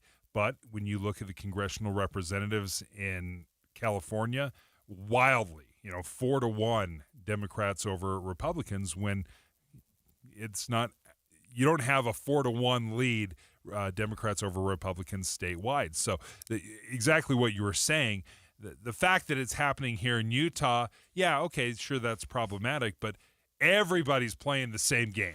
Well, and one of the fun things for those of you who are kind of bored at the moment and want to like Google like gerrymandered districts in states like South Carolina or Illinois, and you'll see, in Utah, the districts by and large, they mostly make sense. They come to Salt Lake County and then they branch out to the 4 corners of the state. Some are a little odd, like the 2nd district that we've been talking about. We have a new nominee for the Republican Party, or convention winner, Celeste Malloy, and we'll have that first interview post-convention with her at 11 o'clock today. Yep. So that'll be fun to have her on. But that district is southern Utah, like Washington County and Davis County as well. And so there's a little bit of everything. But some of these districts, like in Illinois, it's like they literally, okay, we'll take this neighborhood and then we're going to take this family in this house, here, but leave that family. We don't like that. And the reality is you can do that assuming that you don't run afoul of the Voting Rights Act, meaning if you're doing it for like racial related issues, for instance. That's the ultimate no-no. Lindsay Watts joins us right now, ABC News correspondent out of Washington, as we look at the Supreme Court and the decisions that are expected to come down. What do we have? Is there something coming down today? Yeah, we actually got 2 significant decisions today. In one of them, it has to do with this convicted stalker who sent a woman hundreds of threatening messages on Facebook, but he claims he never intended to harm her. And he argued in this case that the First Amendment protected his ability to communicate with a public figure because this woman he was contacting was a Colorado singer. So the court actually ruled in favor of the stalker in a case that is basically tightening the standard under which threatening speech can land you in jail. and kind of changing how those cases could be prosecuted. So that's a big one. And then in this other case, it looks at election law. And this was a case that threatened to upend state election laws nationwide. The court rejected what's known as the independent state legislature theory. It's been supported by some conservatives and basically says state legislatures should have unchecked power. State courts shouldn't be able to intervene when it comes to federal elections. So in North Carolina, some Republican state lawmakers tried to circumvent a state court decision that struck down a gerrymandered election map. Voters challenged that effort, and the Supreme Court sided with them. So this is a big one ahead of the 2024 presidential election because some believe if the case had gone the other way, it would remove some key protections for voters nationwide. Is there an expectation of when the ruling on student loan forgiveness or affirmative action is coming? Yes. So this is likely the last week for the Supreme Court. Every expectation is that they're going to gavel out on Friday. So Thursday is when we are expecting those big rulings, and they really are saving the most significant for last.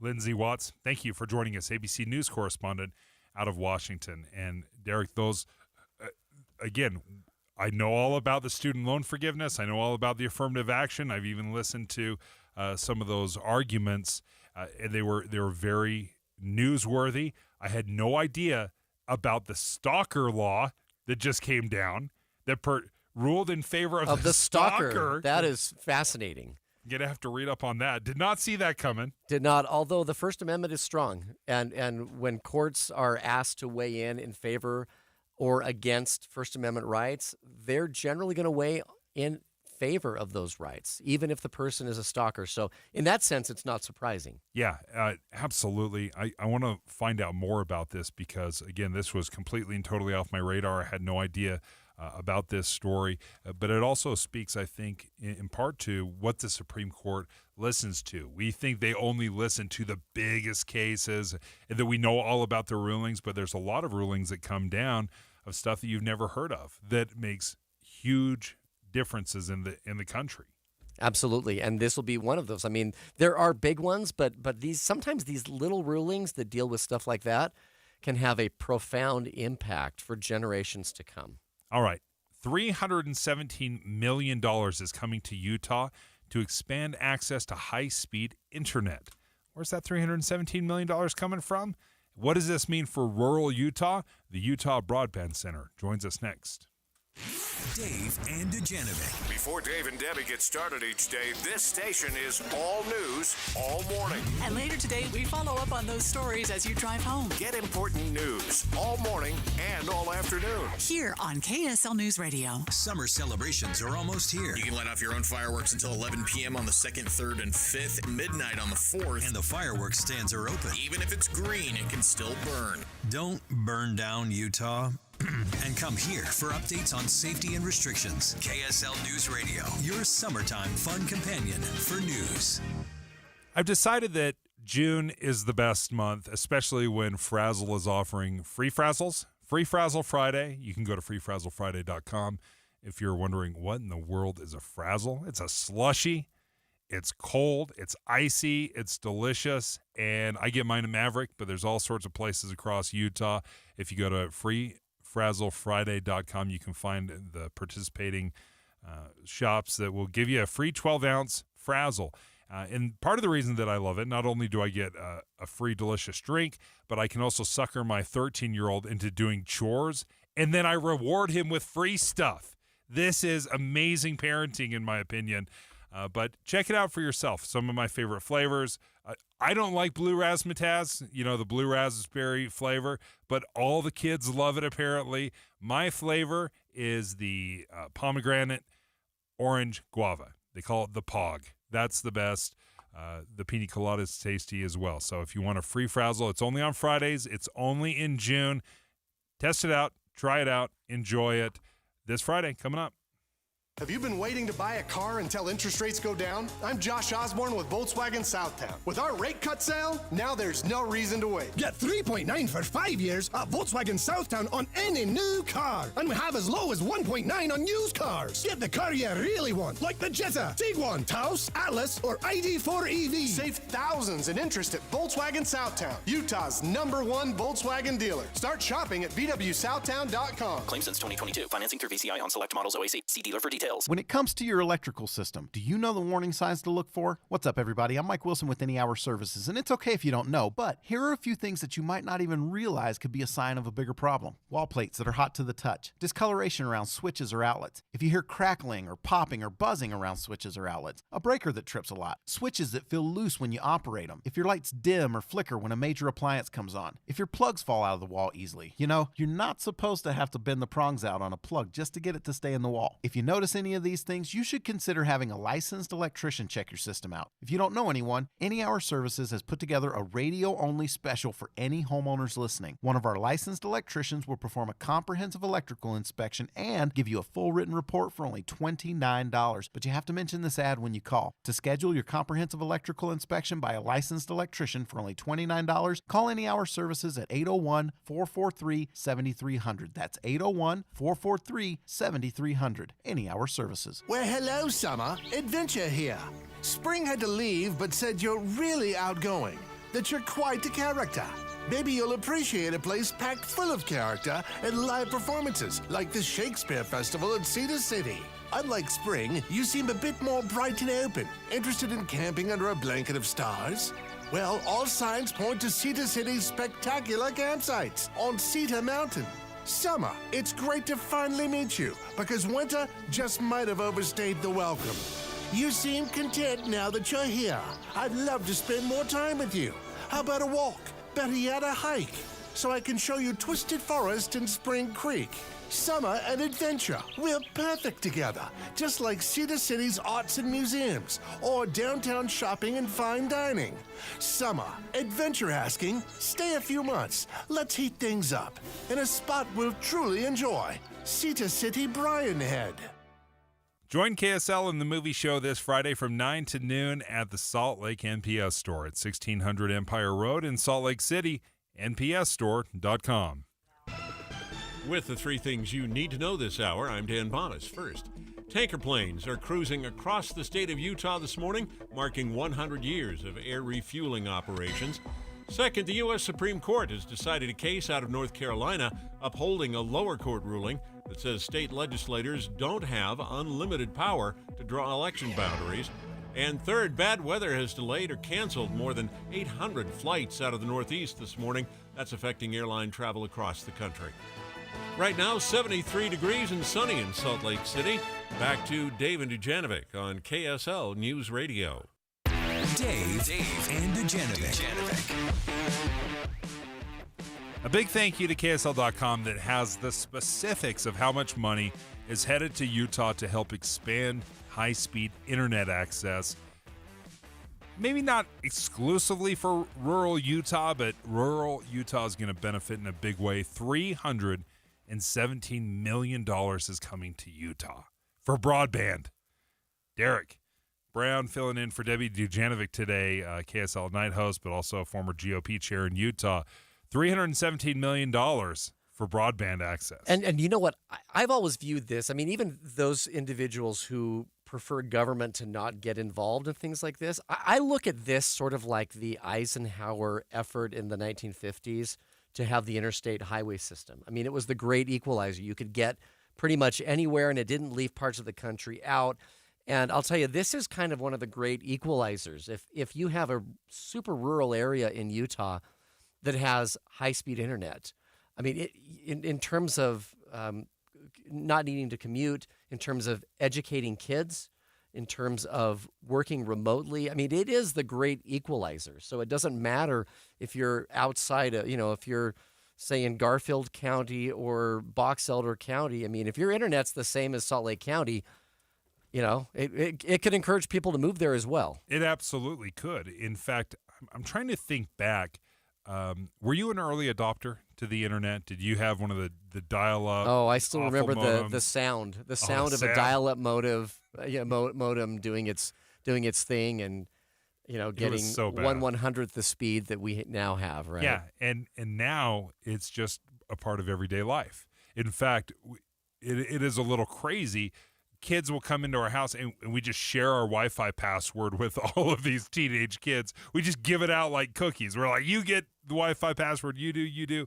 It's just a part of our life, and that's the way kids, especially at a very young age, they communicate. They use their phones. They use their tablets. They use the computer. And during COVID, I mean, areas that had faster Wi-Fi were able to keep up with the education. I mean, there were areas like my kids. I had a son who was at Brighton High School, and he had a government teacher who the Monday after everything shut down, they were all on Zoom. Now, other teachers weren't as quick, but this guy at Brighton High School, right out of the gate, Monday morning, he was on with them. But he was able to do that because everyone in our area had high-speed internet. And when you have that broadband capability, it's phenomenal. If you're in a rural area with slow or unreliable internet, then from an educational standpoint, those kids are at a disadvantage. So this is a great equalizer. If you're wondering where the money comes from, it's part of President Biden's Internet for All initiative. Broadband Equity, Access, and Deployment Program. Joining us right now, Claire Shiverdecker, Program Manager of Utah Broadband Center. Claire, that seems like a big chunk of money. Were you surprised to see such a big number? We're really excited about it, I think is the best way to describe the feeling over here. We'd seen some kind of preliminary projections. We've known about this program for about a year or so now. It was authorized in 2021, actually, through the Infrastructure Investment and Jobs Act. But we knew that they weren't going to announce the state allocations until this month. So we've been waiting with bated breath to see what it would be, and we're really excited about it. And so, Claire, I don't think most people listening are aware that Utah has a broadband center that's part of the Governor's Office of Economic Opportunity. Talk a little bit about what that office does. Yeah, so our office is basically here to help facilitate increased access around the state. And as you mentioned, especially in our rural areas, but also in our urban areas and for populations who may have not been connected in the past, this is a really great opportunity to kind of bridge those gaps that we've seen. So our office has managed some smaller grants before to local internet service providers to help kind of assist with building out in some of those harder to reach areas, but we haven't seen anything on this scale before, so we're really excited about that. Where will this be deployed, or where will the funds be used? Is it going to be rural Utah primarily?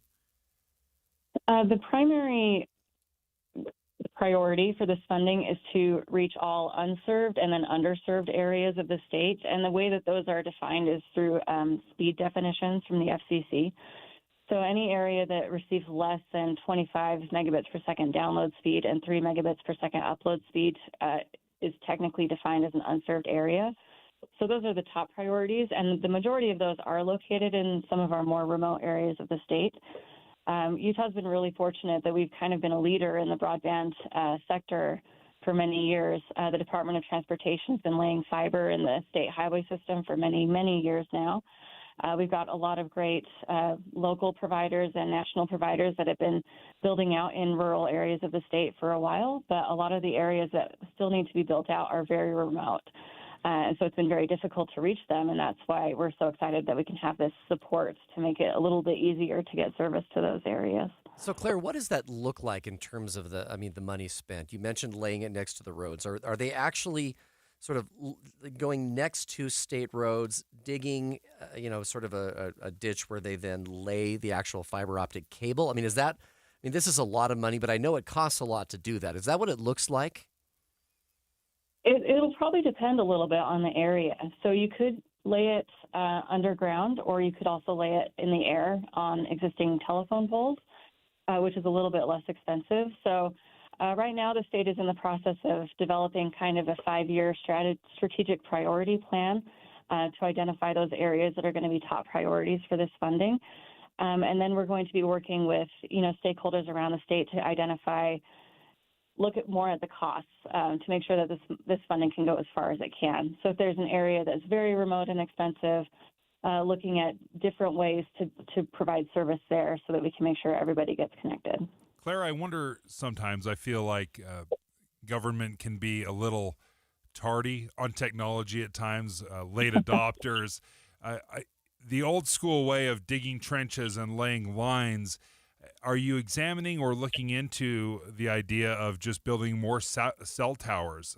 So many of us use our phones as hotspots and internet access. Many of us have plans that have unlimited data. When you talk about going through the air, have you thought about literally going wireless and just building the infrastructure through cell phone towers and increasing capacity that way? Yeah, so it's definitely one of the technologies that we're looking at, especially in those more remote areas where it would be very cost prohibitive to lay fiber in the ground or even along poles. That is something that we're definitely looking at in certain areas of the state.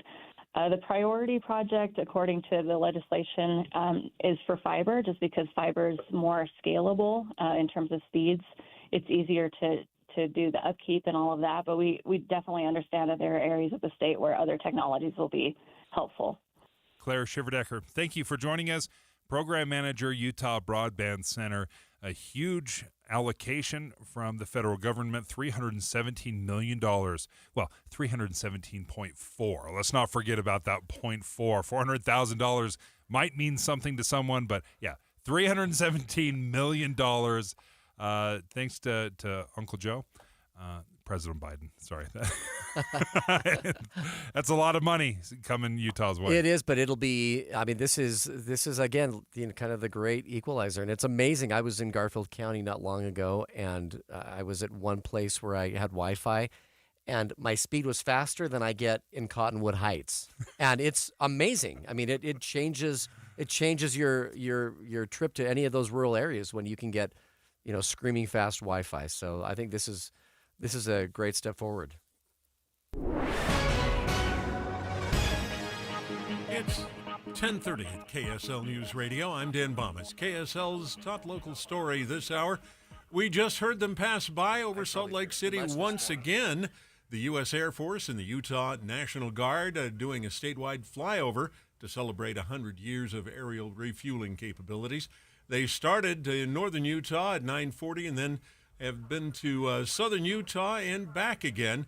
They'll loop all the way back up to Park City just before noon today.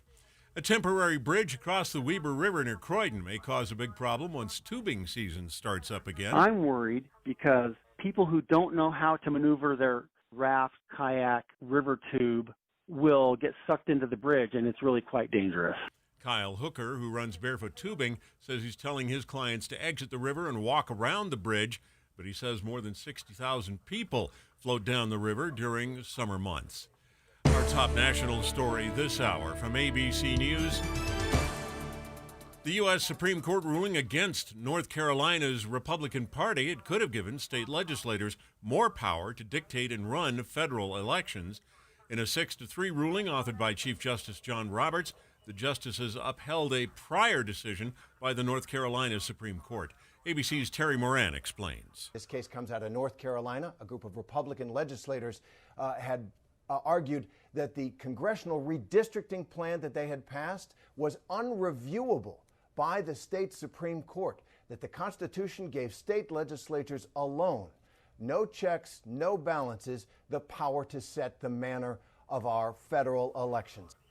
And again, the U.S. Supreme Court upholding that North Carolina court decision.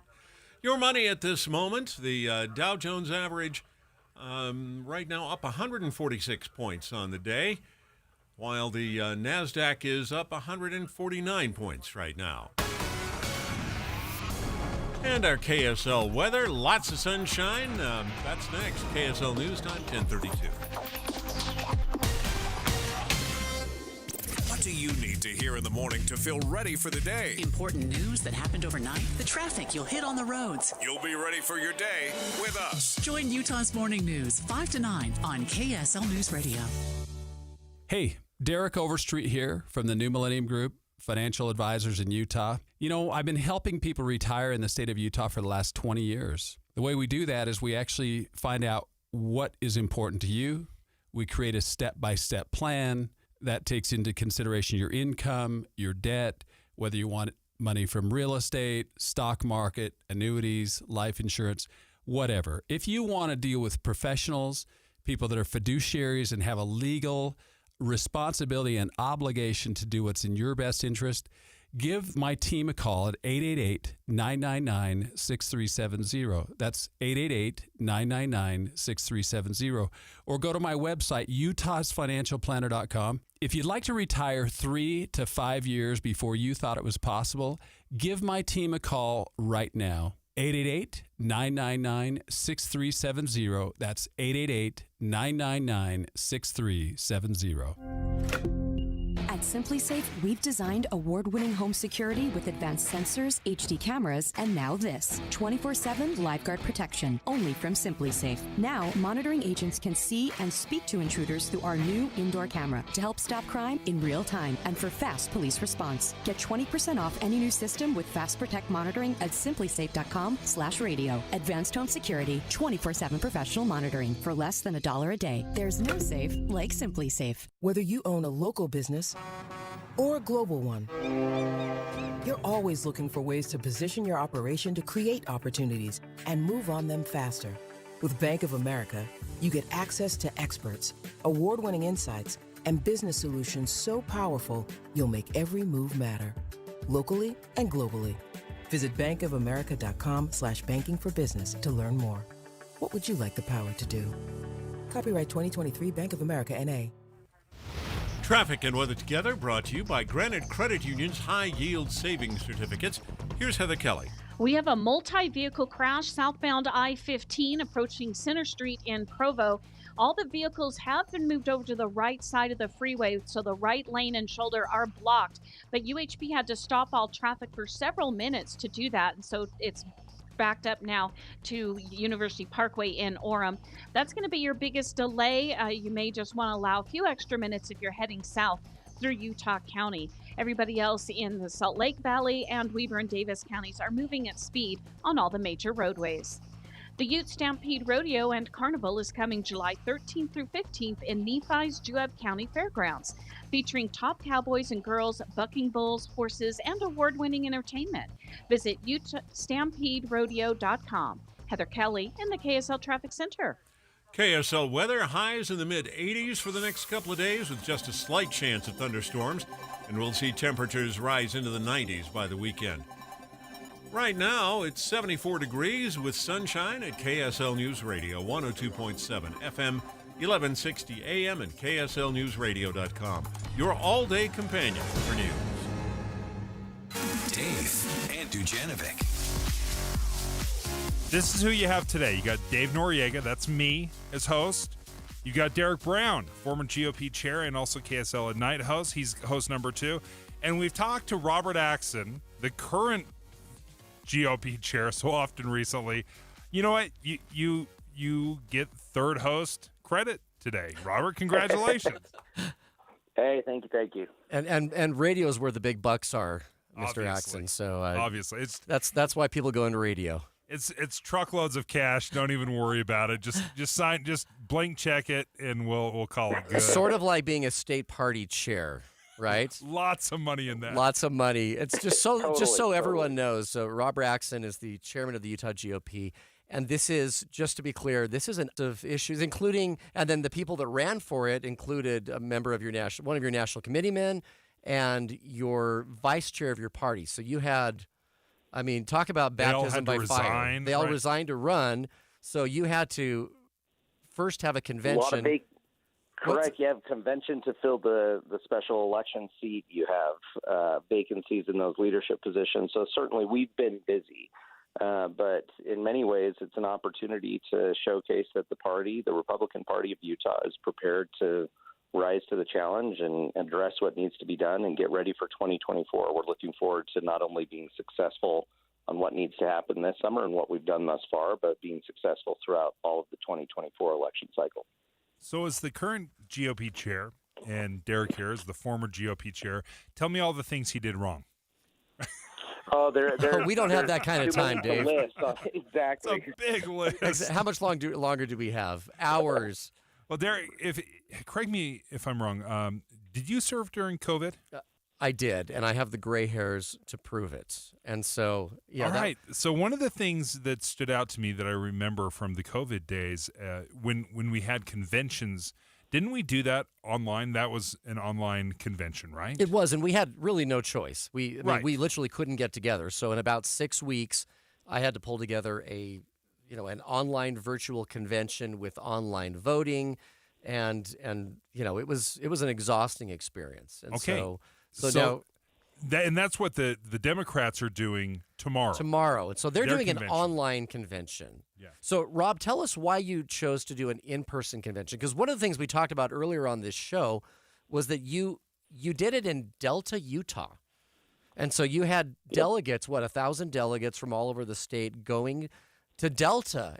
Tell us why Delta and why not, say, Salt Lake City or Davis County or St. George or, some of the other larger population centers in the state. Why Delta? So the 2nd Congressional District is larger than 14 United States states. And so it's a very big geographic footprint. And, a delegate that's in Kane County or Kanab or Panguitch or over in St. George, they have just as much of a right to have the ability to conveniently get to a convention as somebody from Salt Lake. And I think all too often, we who live along the Wasatch Front take for granted the conveniences that we have, and sometimes we need to share the love and spread it around. And so Delta was in relatively close to the geographic middle of that congressional district, so I thought it was only fair, especially where we had to do the convention a little bit later into the afternoon. I thought it would be unwise to have it on one end of the district where we would potentially be wrapping up late and then expect people to safely drive home thereafter. And so I wanted to get it as close to a place where people could safely get home after the convention.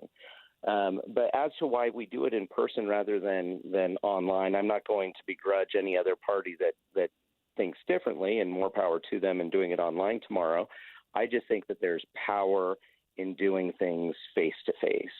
And I think there's a degree of camaraderie and collaboration that can only come from the proximity of relationships that are done in person. When you sit down and break bread with somebody, when you have a difficult conversation with somebody, when you share a laugh with somebody, all of those are things that when happening in person, complex situations become a little bit easier to resolve, and long-term relationships create opportunities that you'll never get through a Zoom call or a Facebook post. I will say I was shocked at how many delegates showed up. On a Saturday, short notice, you had 75% of your delegates show up for this special election, the GOP convention. And I wonder, would you have felt differently had you not had such a resounding success? No, I just think we would have had to take the lessons learned to see how we do it better the next time around, because the world is moving in a direction where technology allows us to disconnect from one another while still having the appearance of connection. But the differences that I've seen in my own life when I have the physical proximity to somebody and I'm looking them eye to eye have in no circumstance been anything but positive compared to what I've received in a digital communication.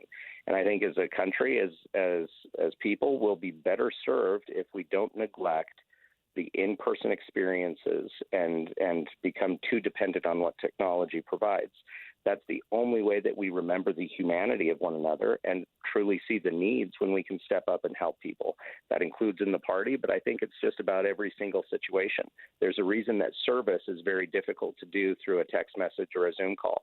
You need to show up and help people. Derek, you kind of were forced in. Well, obviously, not kind of. You were definitely forced into having an online-only convention. What were the things, the positives, and what was the reception that you found? Well, we did a poll of the delegates afterwards, and they really enjoyed I think everyone was able to kind of do their research beforehand, and then when the time came to vote, there was time to sit and think.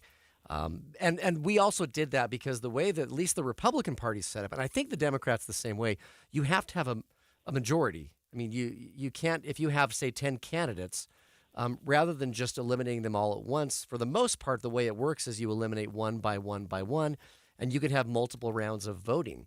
And so that's more difficult online. Now, in person, you have some really interesting dynamics. I mean, Robert, you had multiple rounds of voting, right? I mean, tell us about those dynamics, because there's an in-person dynamic that as I understand, was very electrifying as you went from round to round, trying to eliminate people to come up with the final winner. By the way, it was Celeste Malloy was the person who was chosen, and we'll have her on the air at 11 o'clock, so it'll be fun to have her here actually in studio.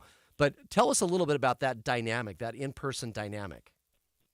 Yeah, the in-person dynamic allows for conversations to happen in between rounds of voting. It certainly allows for an in-person speech from the candidates. And after each round, like you just mentioned, some folks are disqualified from continuing on because they didn't receive enough votes.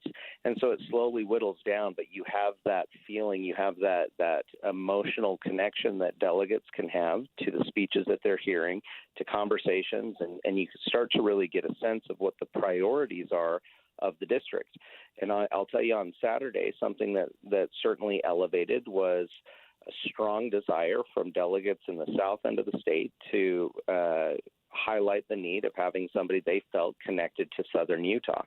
I think that is probably one of the two or three things that ultimately carried the day for the candidate that ended up being victorious was her ability to fill that gap and to really help the delegates from down south feel like she understood southern Utah issues. Have we ever had a member of Congress from the St. George area, or have they always been from the sort of the greater Wasatch Front area? So certainly not in my lifetime. They've always been from up north, even when the districts represent portions of southern Utah. I can't say if you go back decades, but certainly in my lifetime, that has never been the case to have somebody from down south. Robert Axon, thank you for joining us, the GOP chair for the state of Utah, speaking with the former GOP chair and then me. That's where I land. And the former Democrat chair will be coming up next as well. Dave and Dujanovic. Hey, stay right here for more of Dave and Dujanovic. And tomorrow morning, come back here for news, traffic updates, and reliable weather. Join us to have a listen. Tim and Amanda. Your morning companions for news. Hey, this week it's the summer savings event from Zero Res Carpet and Air Duct Cleaning. Today and tomorrow only, Zero Res is running their $25 carpet cleaning special. $25 per room for the no residue cleaning that you've come to love. And seriously, once you've had the best, why would you ever go back? Carpets, tile, air ducts, furniture, Zero Res can bring the whole home back to life. Maybe you're sensitive to dust and pollen, or maybe you're just sensitive to having to look at dirty carpets. Either way, the Zero Res cleaning process is exactly what you need. Schedule your cleaning today and get your carpet cleaned for just $25 per room. 4-room minimum, but no maximums. Cleaning every room in the house, just $25 each. Zero Res is keeping the call center open late to help as many people as possible, but you only have until 6 p.m. on Tuesday night to get this deal. Serving Nephi to Ogden, Park City to Tooele. Call or schedule online at zerores.com. That's zerores.com. Are you or someone you take care of as their caregiver living with Alzheimer's disease? This study just might be for you. Consider participating in a Therapist clinical trial exploring a novel repair and regenerative approach to Alzheimer's disease. Pantheon Clinical Research in Salt Lake City is looking for people with mild to moderate dementia, 55 to 85 years old. A consistent caregiver or support person is necessary for the conduct of this study. This study is a late-stage clinical study of an investigational drug for the treatment of mild to moderate Alzheimer's disease. Pantheon Clinical Research has over 30 years' experience with clinical trials. They conduct their business with professionalism, efficiency, and integrity. Contact Pantheon Clinical Research in Salt Lake City today. Again, call Pantheon Clinical Research today at 385-281-0550. That's 385-281-0550. Or go to pantheonclinical.com. That's pantheonclinical.com.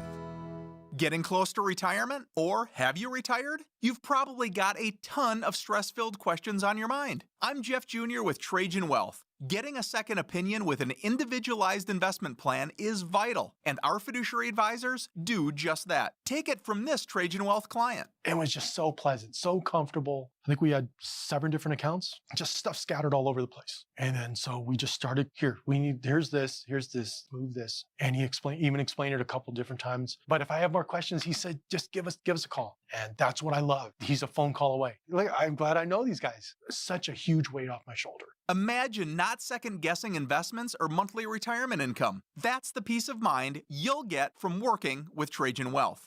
Call 801-899-7600 today or visit TrajanWealth.com.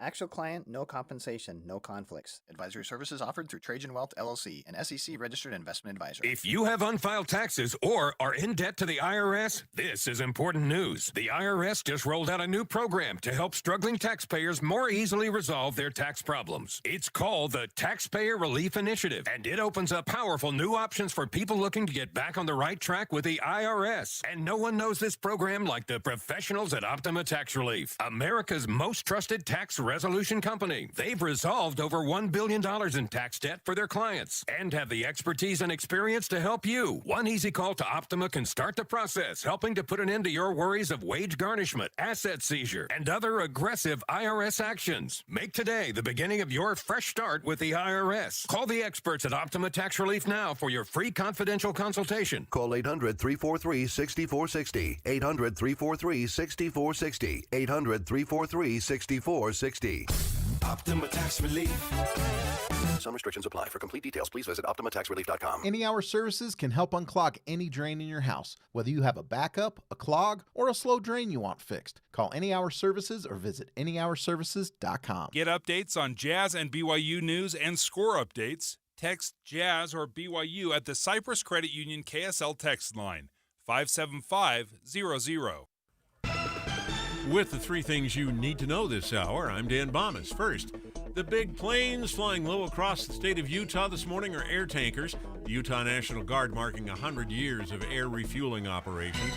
Second, the U.S. Supreme Court let a lower court ruling stand. It says the North Carolina state legislature does not have unlimited power to draw election district boundaries. And third, tubers and kayakers could run into trouble this weekend when they get to a low bridge on the Weber River. Right now, 74 degrees and sunny in Salt Lake City. Back to Dave and Dujanovic on KSL News Radio. Dave and Dujanovic. The Utah Republican Convention took place this past Saturday. They chose Celeste Malloy as the party's primary nominee. This is who they're supporting. She will be joining us in about 10 minutes for her first in-person live interview after the convention. So excited to have a conversation with her. But the Utah Democratic Convention is taking place tomorrow, whereas the GOP held theirs in person in the middle of nowhere, Delta, Utah. Apologies, Delta. You're a population of 3,500. I get to say it's the middle of nowhere. You're not going to get a whole lot of hate mail from Delta for that statement. Maybe you will. Maybe I will.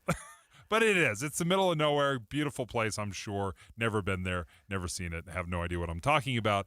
But anyway, that's where the Republican convention took place. So but the Democrats are in Scipio. Is that right? No, I'm kidding. I'm kidding. No, Kanab. Roosevelt? Is Roosevelt where they're landing? Yeah, they're holding it, and they're holding it virtually.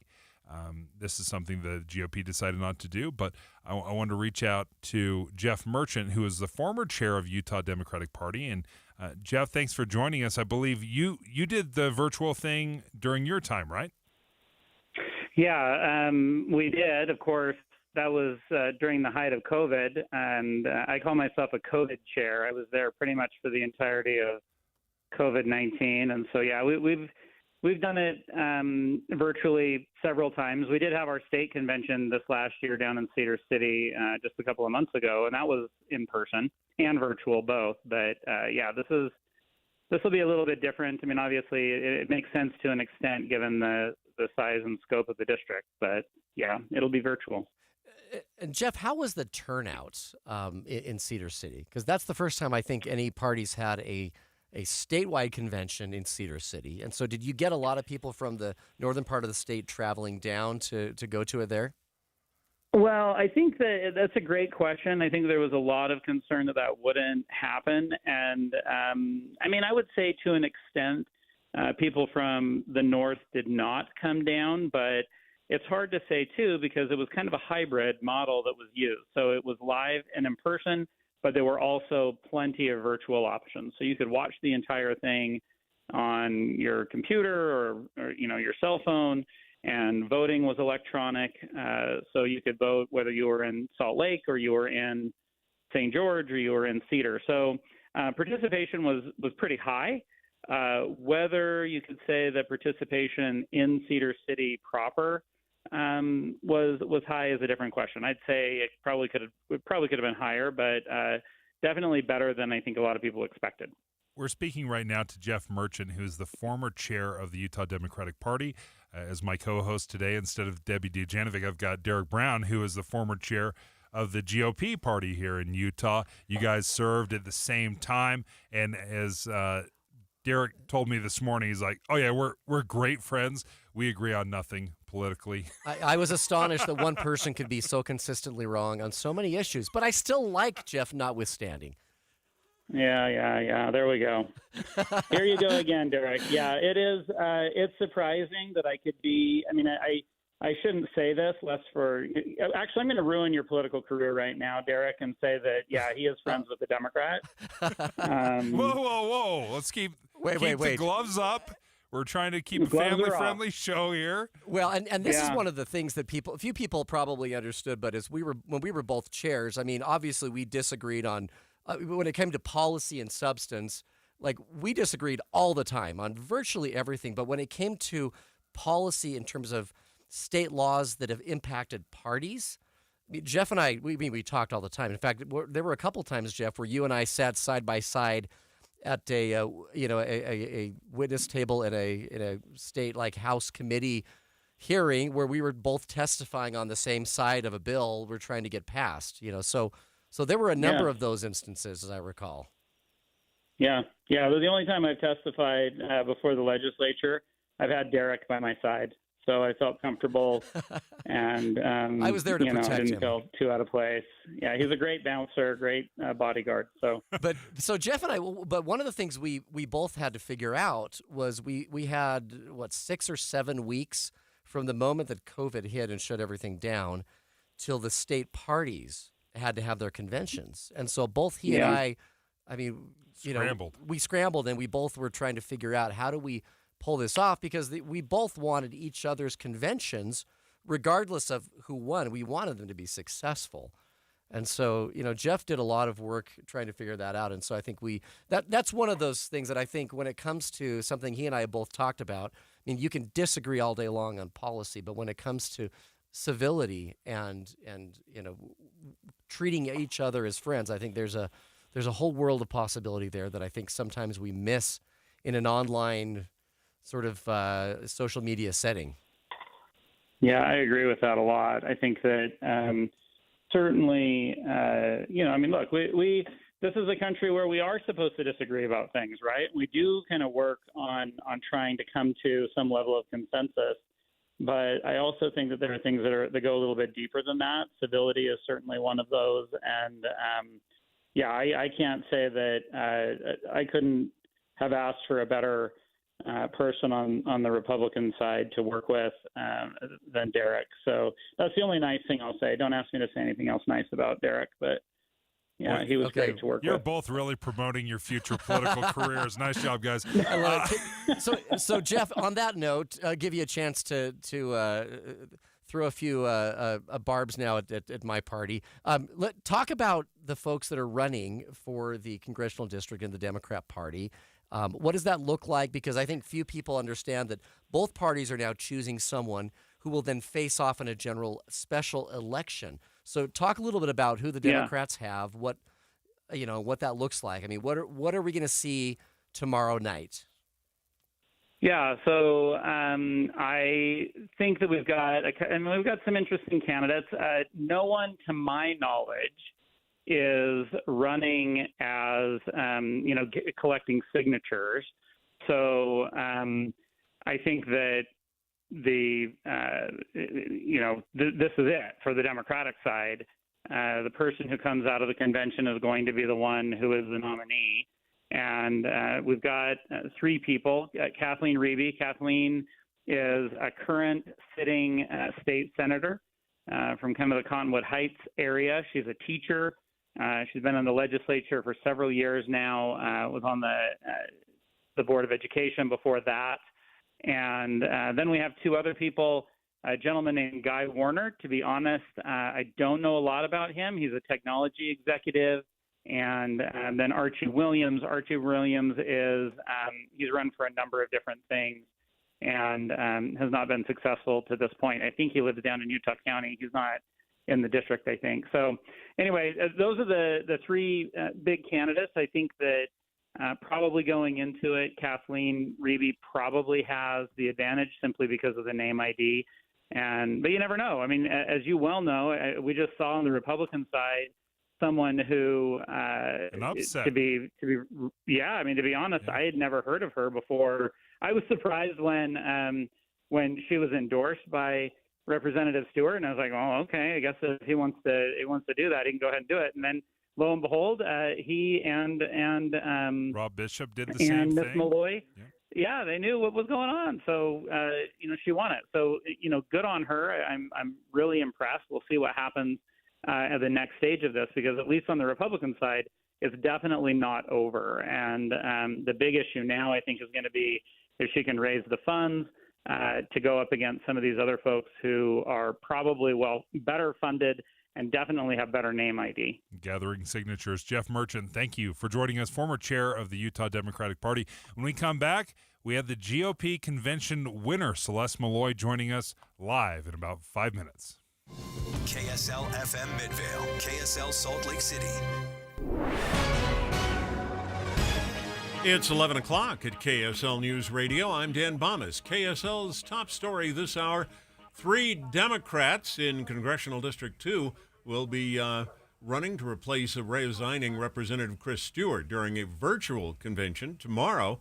KSL News Radio's Tom Harrelson reports none of them are trying to gather signatures to get on the ballot. Party chairperson Diane Lewis says unlike Republican candidates, the 3 Democratic hopefuls are not seeking signatures to get on the ballot. It was a short time to gather signatures. That's usually 3 months, and it was 3 weeks, so pretty tough to gather those signatures, and it costs a lot of money when you're doing it, so I think they just all chose just to do the convention route. The legislature has set the primary date for September 5th and the general election date for November 21st. Tom Harrelson, KSL News Radio.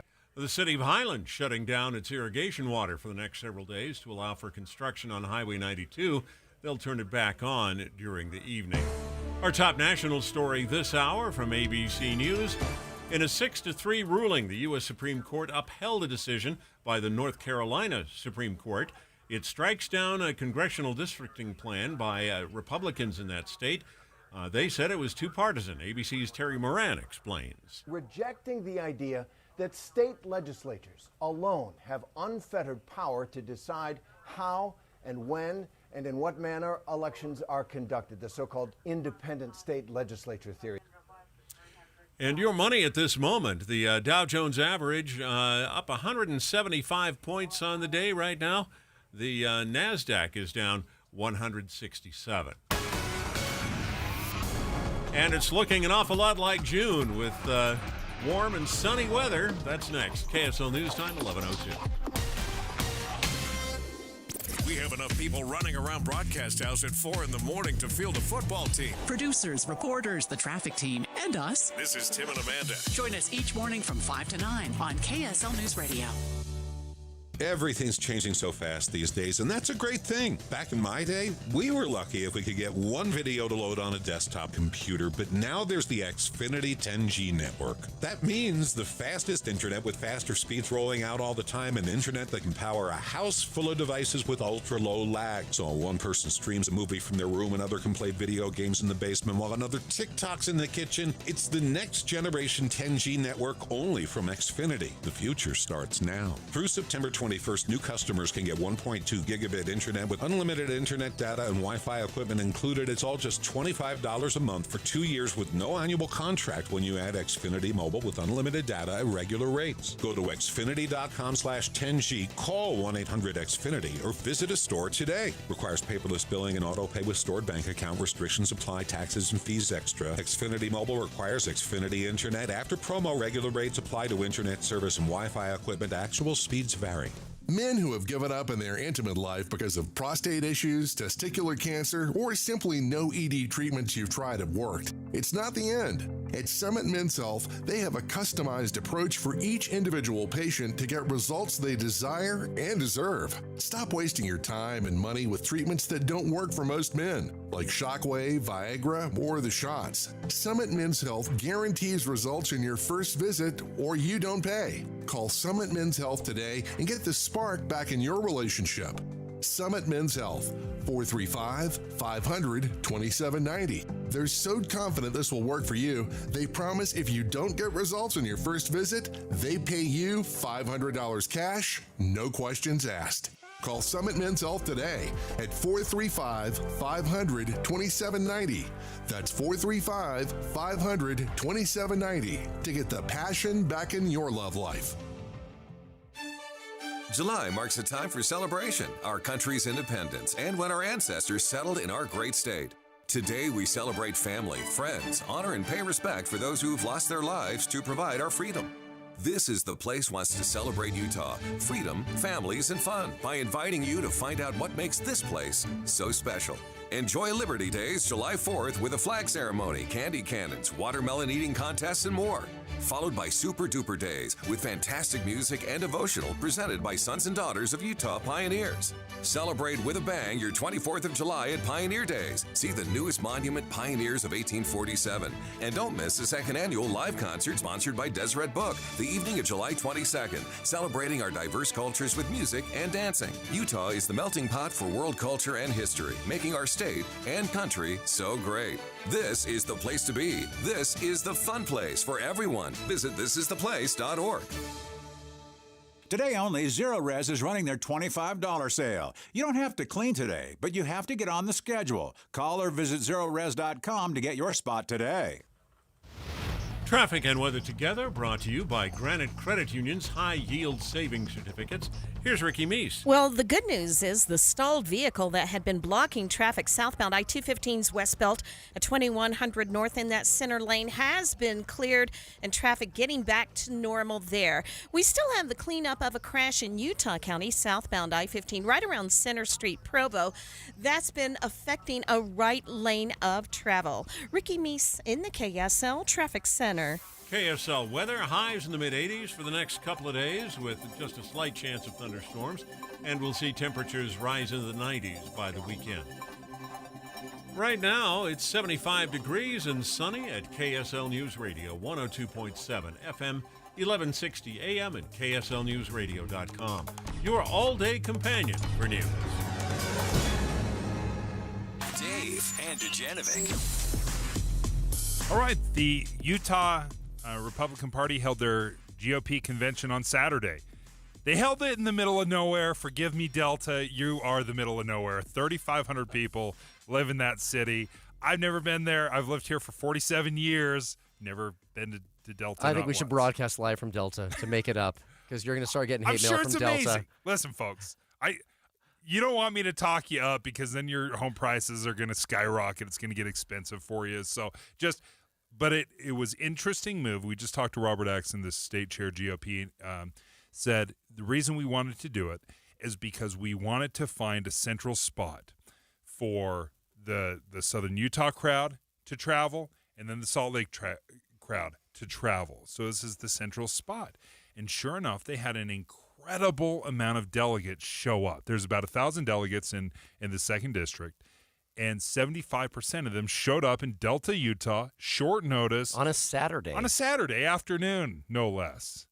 And those delegates selected, quite honestly, a surprise candidate, Celeste Malloy, going against some very well-known names in the Republican Party, Greg Hughes, former Speaker of the House, Jordan Hess, And Celeste joins us right now. Thank you. Congratulations. Thank you. You had to have been surprised. A little surprised? I was excited. I don't want to say I was surprised. I worked hard, and I just didn't know how it was going to turn out. Polling doesn't mean anything in a convention. Yeah. Emotions start to run high in the room. People drop out. Their votes go to somebody else. I knew I was the dark horse candidate. I knew I was a long shot. But by Friday, I also knew I had quite a bit of momentum going because I had spent hours and hours every day on the phone with delegates. And it's been interesting to watch because, I mean, we're a caucus convention state. Yeah. The first step is convention. So the people I needed to win over were the delegates. And I lasered in on delegates, and that's where I spent all of my time and energy. So what did that look like? I mean, were you just pretty much on the phone 24/7 for a month? Well, not 24 hours a day, because it turns out delegates don't like to be called really early in the morning or really late at night. Makes sense. But it was probably 14 hours a day, every day. And I would just hang up and dial. And some people wanted to talk to me for half an hour. Sometimes I left a voicemail and I'd move pretty quickly. But when Congressman Stewart told me he was resigning, and I told him that I was thinking about running, well, he encouraged me to run, and I said, I don't know that I'm electable. Not enough people know me. And he said, I think you'd be surprised how people will respond if they find out how much you care about this district. And so that's what I did. I called people, and I told them how much I cared. And I talked to them about some of the work I've done and the experiences I've had, especially in their counties, and people really did respond well. Well, and let's just highlight that he ended up endorsing you. He did. It's huge. I mean, to have someone who's that well respected, who's been there for, how long has he been there? 10 years. 10 years?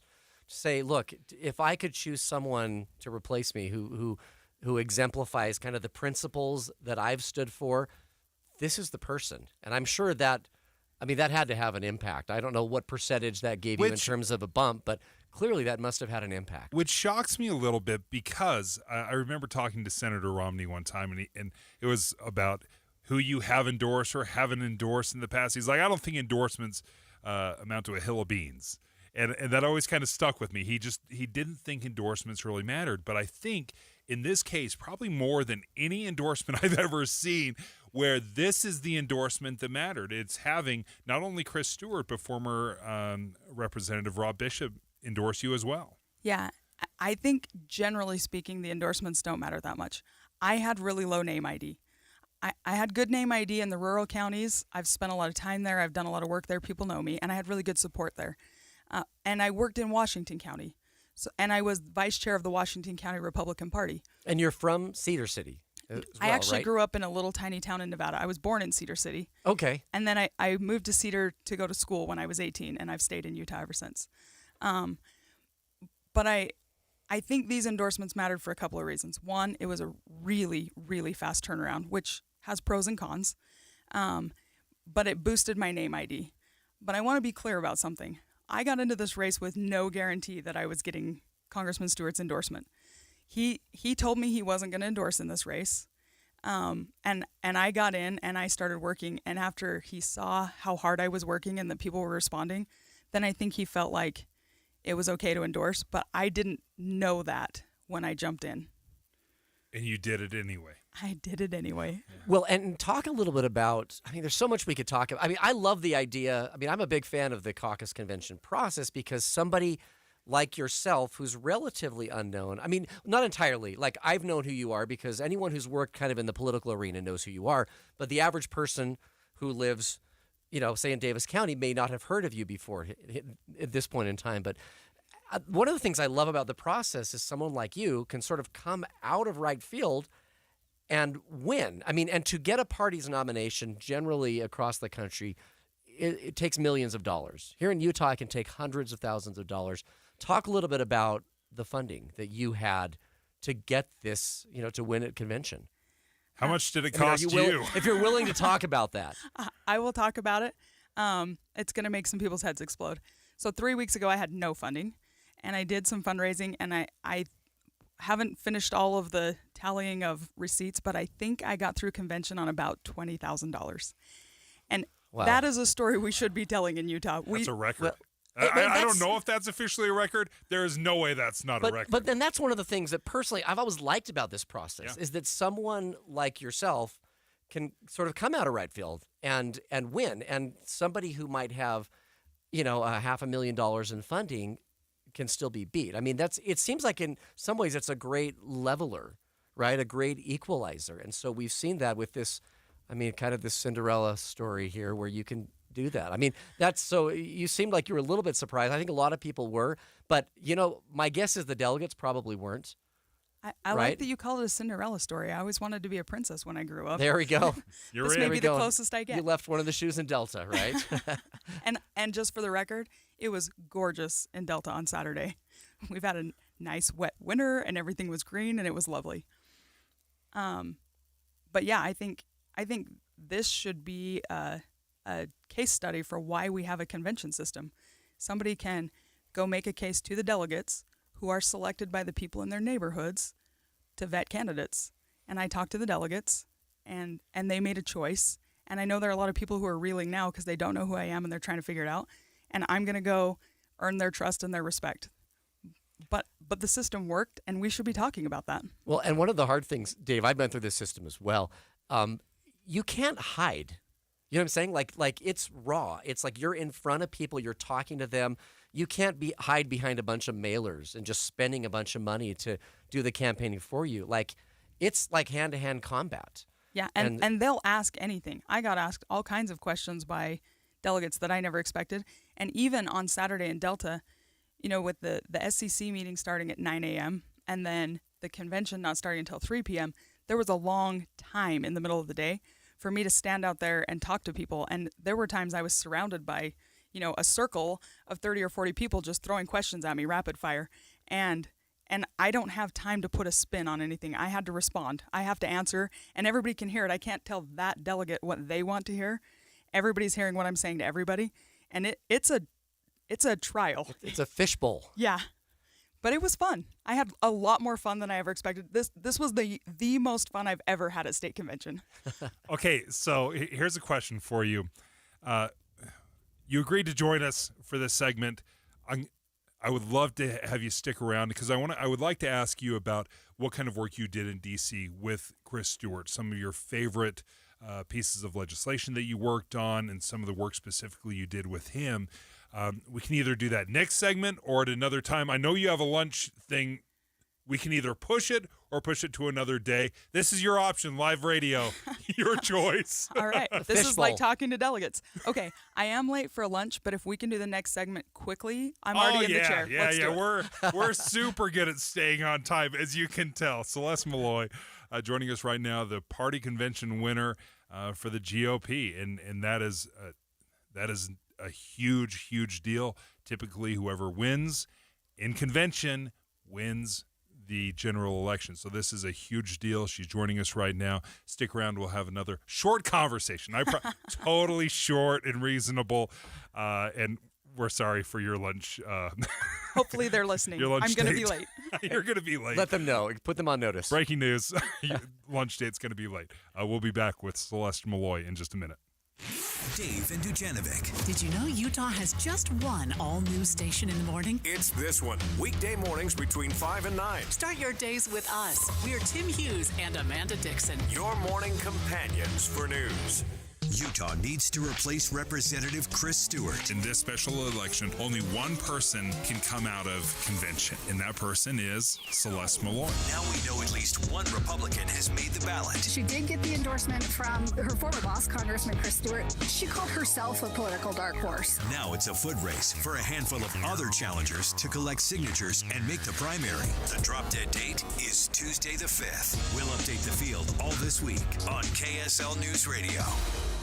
If your water heater's over 10 to 15 years old, congratulations. You've beat the average. What's up, everybody? I'm Mike Wilson with Any Hour Services, and I love hearing stories of people having water heaters that are really old and they're still doing their job. Unfortunately, most of us won't be that lucky. And when water heaters fail, it's usually in spectacularly inconvenient fashion. Whether it's an unexpected cold shower when we're already running late for work, or worse yet, coming home to a flooded basement, it's never fun. If you'd like to look into replacing your water heater before it fails, Any Hour Services is having a sale for any homeowners listening. Whether you're looking for a new tanked water heater or you want to see what upgrading to a tankless would cost, the plumbers at Any Hour Services can show you what options are available. And right now, you can save $400 on a tanked water heater or $1,200 on a tankless. If you think you might be interested, call Any Hour Services today and schedule your free estimate. 801-443-7400. You can Google Any Hour Services. You can even schedule online at anyhourservices.com. No one helps more homeowners than Any Hour Services. Have you Googled yourself lately? Are there negative posts from an ex-employee or from a former client? Maybe an outdated news article or sensitive personal information about your family? Search engines don't always get it right. For right or wrong, it's your reputation on the line. That's where Reputation Defender by Norton comes in. One of the most trusted names in online reputation repair, Reputation Defender has been fixing people's search results for over 15 years. Their cutting-edge approaches help you to wipe away unwanted information in your search results. They also promote the good stuff so that it rises to the top, helping you put your best foot forward. Your good name is too valuable to leave to the whims of a Google algorithm. Take control with Reputation Defender. You can start by getting your free reputation report card at reputationdefender.com or call 800-401-6681 to speak to an expert. That's 800-401-6681. Guys, did you know your testosterone affects everything in your system, including how you feel and perform every day? Right now, Revive Men's Health Salt Lake City will check your testosterone for free. Knowing your T levels is the first step in understanding if you have low T. Your testosterone level impacts your energy, libido, sleep, weight, hair loss, mood, and even ED. Maintaining an appropriate T level can change your whole life. Most men start to see changes in their hormone levels in their 30s. Experience and results matter. So what are you waiting for? Get your T levels checked today by local, experienced, and trusted men's health experts. They've helped thousands of men since 2011. They're so confident they can help you, they even guarantee it. Call Revive today and schedule your free testosterone test, free exam, and free consultation. Call Revive Men's Health at 801-263-7777. That's 801-263-7777. Or visit ReviveMen'sHealth.com. If you want a heating and air company that uses third-party verification of their work, that is one of the highest rated on both Google and Yelp, then call At Your Service Pros at 801-YOUR-PRO. With the three things you need to know this hour, I'm Dan Bomas. First, while Republicans are finalizing their ballot for the primary election in Utah's 2nd Congressional District, Democrats will be doing the same thing tomorrow. Second, the U.S. Supreme Court is telling the state of North Carolina a decision made by its Supreme Court will stand. It said the legislature doesn't have unlimited power to control elections. Third, bad weather in the Northeast delaying flights, and that's affecting airline service all across the country. Right now, 75 degrees and sunny in Salt Lake City. And back to Dave and Dujanovic on KSL News Radio. Dave and Dujanovic. Dave and Dujanovic. All right, for a little recap, Representative Chris Stewart is resigning in August. By September, there will be a primary election. By November, there will be a general election, and we'll have somebody seated. By December, whew, that's moving fast, isn't it? That is moving fast. I mean, from an election standpoint, that's lightning speed. Yeah, that it's almost unfairly fast, but the alternative would be to perhaps go 9 months, maybe even a year and a half without representation once Representative Chris Stewart resigned. And state leadership said that is untenable. That is not what we're going to do. So it went into hyperdrive. And the GOP convention was on Saturday. We had a surprise winner. Celeste Malloy joins us right now live. And Celeste, we talked about kind of how you said you weren't totally surprised, maybe a little bit surprised, cautiously optimistic, whatever it might be. But nevertheless, you are the candidate, and the weight of the Republican convention, the party, is behind you now. That's got to feel good. Yeah, it's a really good feeling. Because when we start talking about you, and a lot of people may not know you, Celeste Malloy, again, what do we need to know about you? I'd like to dive into what you've been doing the last couple of years, what you did before, because you worked with Congressman Stewart.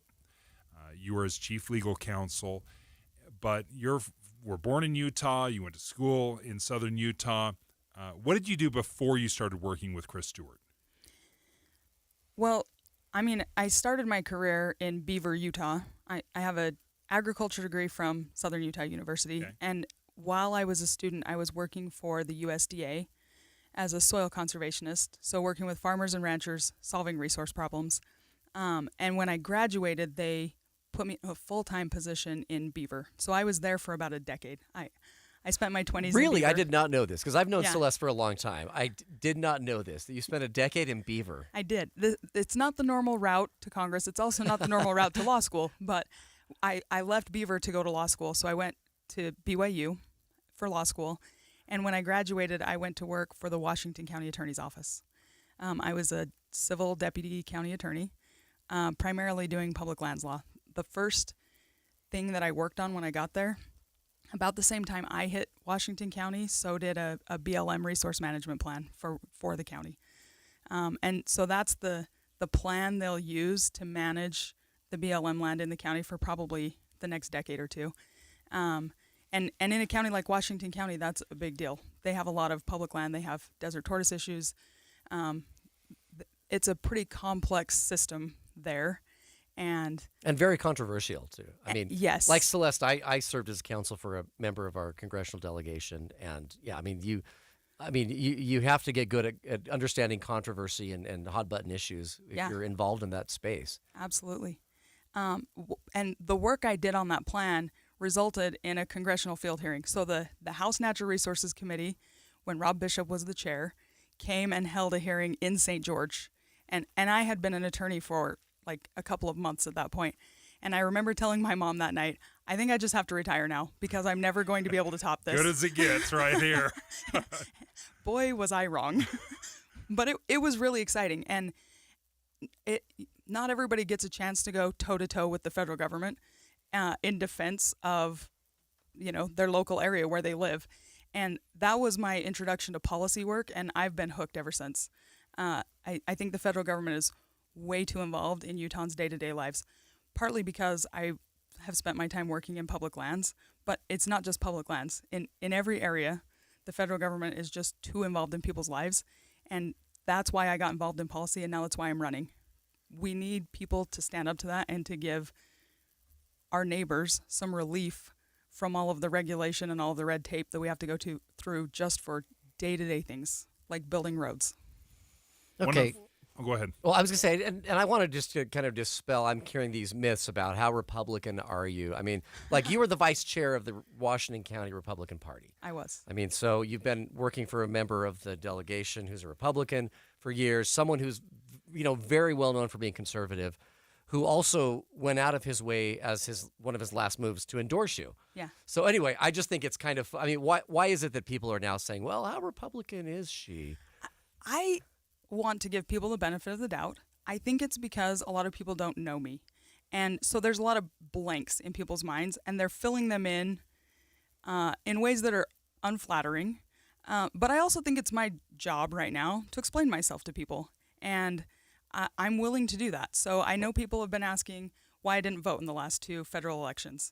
And the truth is, I have been a Republican my whole life. I've tried to always do what's best for the party and the cause.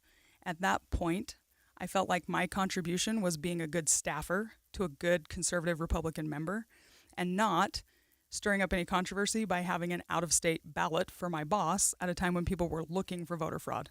So it just seemed like sitting the election out and not causing a controversy was the right choice, which I think also proves that I haven't been planning a run for Congress my entire life, because if I had been planning to run, I may have chosen differently on that one. And I'm sure there are people who will never like that I made that decision. And that's okay. They don't have to like everything I've ever done. And it's part of the process, right? I mean, whenever you win, there's a group of people who are not happy, who supported someone else. And it's the do we quote Taylor Swift here? Is that appropriate? The haters going to hate. Haters gonna hate. Shake it off, shake it. I mean, when I was the state party chair, I saw that. I mean, I saw that in the governor's race. I saw that in every major race where there was a candidate that won. It took a little while for the other folks to kind of realize, okay, this is where things are going. But that being said, it did surprise me. In fact, I thought it was misreporting or people weren't understanding what happened. But I think of all the people that would be out there like voting every single time, it would be a staffer for Chris Stewart. You're right. And I would love to have voted in both of those elections. I never established Virginia residency because my permanent residency was in Utah. And I thought people, especially like the county clerks, know me. And if they see this come through and they know I'm working in D.C., they might feel like they have to flag it. And it was just something I didn't want to be a distraction for my boss or for our party or for any of our county clerks. And so can I ask, have we ever had, and I think I know the answer to this question, but I'm not 100% certain. Have we ever had someone in Utah, a member of Congress, who's from the Washington County area or even a rural area for that matter? I mean, everybody I can think of who's ever been in Congress has lived within about a 1 hour distance from where we're sitting right now. Would you be the first? As far as I know, I mean, Rob Bishop lived in Brigham City, and it's about an hour from here. Yeah. Okay. And the media has all been saying that I would be the first from off the Wasatch Front, and I'm just going to trust them on this one because I haven't researched every member of Congress from But Utah. that played a big role in the delegates selecting you. There was clearly a desire to have somebody with very strong Southern Utah ties represent this district. Yeah. No, the southern part of the state has grown rapidly over the last couple of decades, and I do think there's a strong feeling down there that if all of the members of Congress live within half an hour of each other, they may not have the ability to represent the whole state. And I know the districts are drawn, so there's some rural and some urban in every district, but then everybody lives in the urban area. And frankly, it's easier. If you're getting on a plane every Monday and flying to D.C., it's easier if you live 20 minutes from the airport. But I think it's worth it to take a connecting flight to get to D.C. so that the people in Utah feel like they have real representation and someone who lives amongst them, who understands what it's like to have to travel a long way to Salt Lake and understands what it's like to be, living off the Wasatch Front but still part of Utah. So if you were elected, you would continue to live in Southern Utah? Yeah. My plan is to stay in Cedar City. Well, thank you for joining us. Celeste Malloy, the GOP convention winner, which typically is the nominees. You're on the primary ballot. We'll see if anyone joins you. They would have to join you through the signature process. That's the other path. So we'll see how many people gather the 7,000 signatures needed. If no one gathers, then you're the de facto winner. So congratulations on your win this Saturday, and we look forward to the next several months. It'll be a wild ride for you, but we appreciate you joining us and look forward to hearing more and learning more about your plans for Utah. Yeah, thanks for joining us. Thank you for giving me some airtime. It's 11:30 at KSL News Radio. I'm Dan Bomas. KSL's top local story this hour. A Utah County Sheriff's deputy has pleaded guilty to killing a BYU student in a crash on his way to a crime scene 2 years ago. KSL News Radio's Adam Small has details. Joseph Richardson has pled guilty to misdemeanor negligent homicide in connection to a crash that happened on 900 East in Provo back in March of 2021. KSL.com reports Richardson was allegedly driving over 20 miles over the speed limit without lights or sirens when he crashed into 22-year-old Joseph Spencer, who was turning out of a Taco Bell drive-thru. The family agreed the plea deal was fair, and their civil suit has also been resolved. Regents Insurance has reached an agreement to continue allowing their customers to get in-network care from the University of Utah Health System. KSL.com reports as of last month, the two were struggling to reach an agreement. At least 120,000 people would have been impacted. Our top national story this hour from ABC News. Walt Nauta, the aide to former President Trump, who's also been charged alongside his boss in the case involving classified documents, was a no-show at a court in Miami today. ABC News legal contributor Kimberly Whaley says the prospect of jail time for both Trump and Nauta is still unknown. The judge in this case will have the discretion under the sentencing guidelines for both Mr. Trump and Mr. Nauta to have probation or no jail time all the way to whatever the statutory maximums are if in fact there is a conviction or a plea, frankly, in either of these cases. Multiple reports say it's possible Trump's trial on the federal charges he's facing will begin before the end of the year. Your money at this moment, the Dow Jones average having an up day, 218 points in the green right now, and the NASDAQ is up 200 points right now. We have sunshine with possibly thunderstorms a little bit later in the week. That's next. KSL News Time, 11:32. Start your days with knowledgeable, friendly voices telling you about the latest news and weather out there. Hi, this is Tim Hughes and Amanda Dixon In the business of waking you up each morning from 5 to 9. on KSL News Radio. Stay cool this summer with AC Pro and O'Reilly Auto Parts. Right now, get a $15 O'Reilly Auto Parts gift card after rebate plus 2 times O Rewards points with the purchase of select AC Pro ready-to-use refrigerant products that include a hose and gauge. If your vehicle's AC is blowing hot air, beat the heat with AC Pro at your local O'Reilly Auto Parts store. O'Reilly Auto Parts. As I look at my path to the NFL, I wouldn't have been able to do it by myself. Having a supporting cast for me made all the difference, both on and off the field. And the thing I realized this last year was having that supporting cast made my dreams and my goals a reality. I prepare as best as I can for every situation on the football field. You know, that same mindset applies to me as a husband, as a dad. And being a new father with an 8-month-old child, I've realized that, you know, I now have a responsibility to my son and to my wife, just like I do my teammates. I spend all my time being a quarterback, and I need to find people that I can trust and rely upon. Deseret First Credit Union, they are those people that are spending all that time to help me manage and take care of my family. My name is Taysom Hill, and my why is faith, family, and football. Get ready to wish upon a star as the Utah Symphony brings the magic of Disney to life. With 4 princess vocalists, a charming prince, a fairy godmother, and projections of Disney film clips, this is an unforgettable concert experience for the kids and kids at heart. July 7th at the Utah Symphony's Deer Valley Music Festival in Park City. Then on July 8th, Hamilton and Beauty and the Beast star Joshua Henry makes his festival debut. The Grammy winner and 3-time Tony nominee brings his rare talent to a program of Broadway hits and soul classics. Tickets are going fast. Get yours today at DeerValleyMusicFestival.org. Get Mr. Mac's Performance Missionary Package. 1 performance suit, 4 and collar stretch shirts, 3 ties, 1 mission belt, and 1 pair of Echo or Johnston & Murphy shoes. Just $595. Traffic and weather together, brought to you by Granite Credit Union's high-yield savings certificates. Here's Ricky Meese. Crews have just cleared the accident in Provo, southbound I-15 near Center Street. So we are back to a crash-free commute on the Valley freeways. Construction delays are possible northbound Highway 40 trying to get to the I-80 junction at Silver Summit. Cedar City, where summer meets adventure. Enjoy live entertainment with the Shakespeare Festival, shopping, dining, museums, hiking, biking, disc golf, and camping under a starry sky. Level up your adventure. Visit cedarcity.com. Ricky Meese in the KSL Traffic Center. KSL weather, highs in the mid-80s for the next couple of days with just a slight chance of thunderstorms, and we'll see temperatures rise into the 90s by the weekend.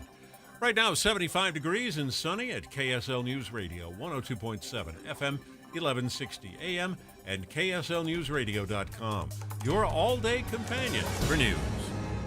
David Dujanovic. China is buying U.S. farmland at an increased rate. At least companies affiliated with China are buying U.S. farmland at an increased rate. Rural communities across the country are fighting to keep Chinese-backed companies from buying and building on U.S. soil, including near U.S. military bases that could raise national security concerns.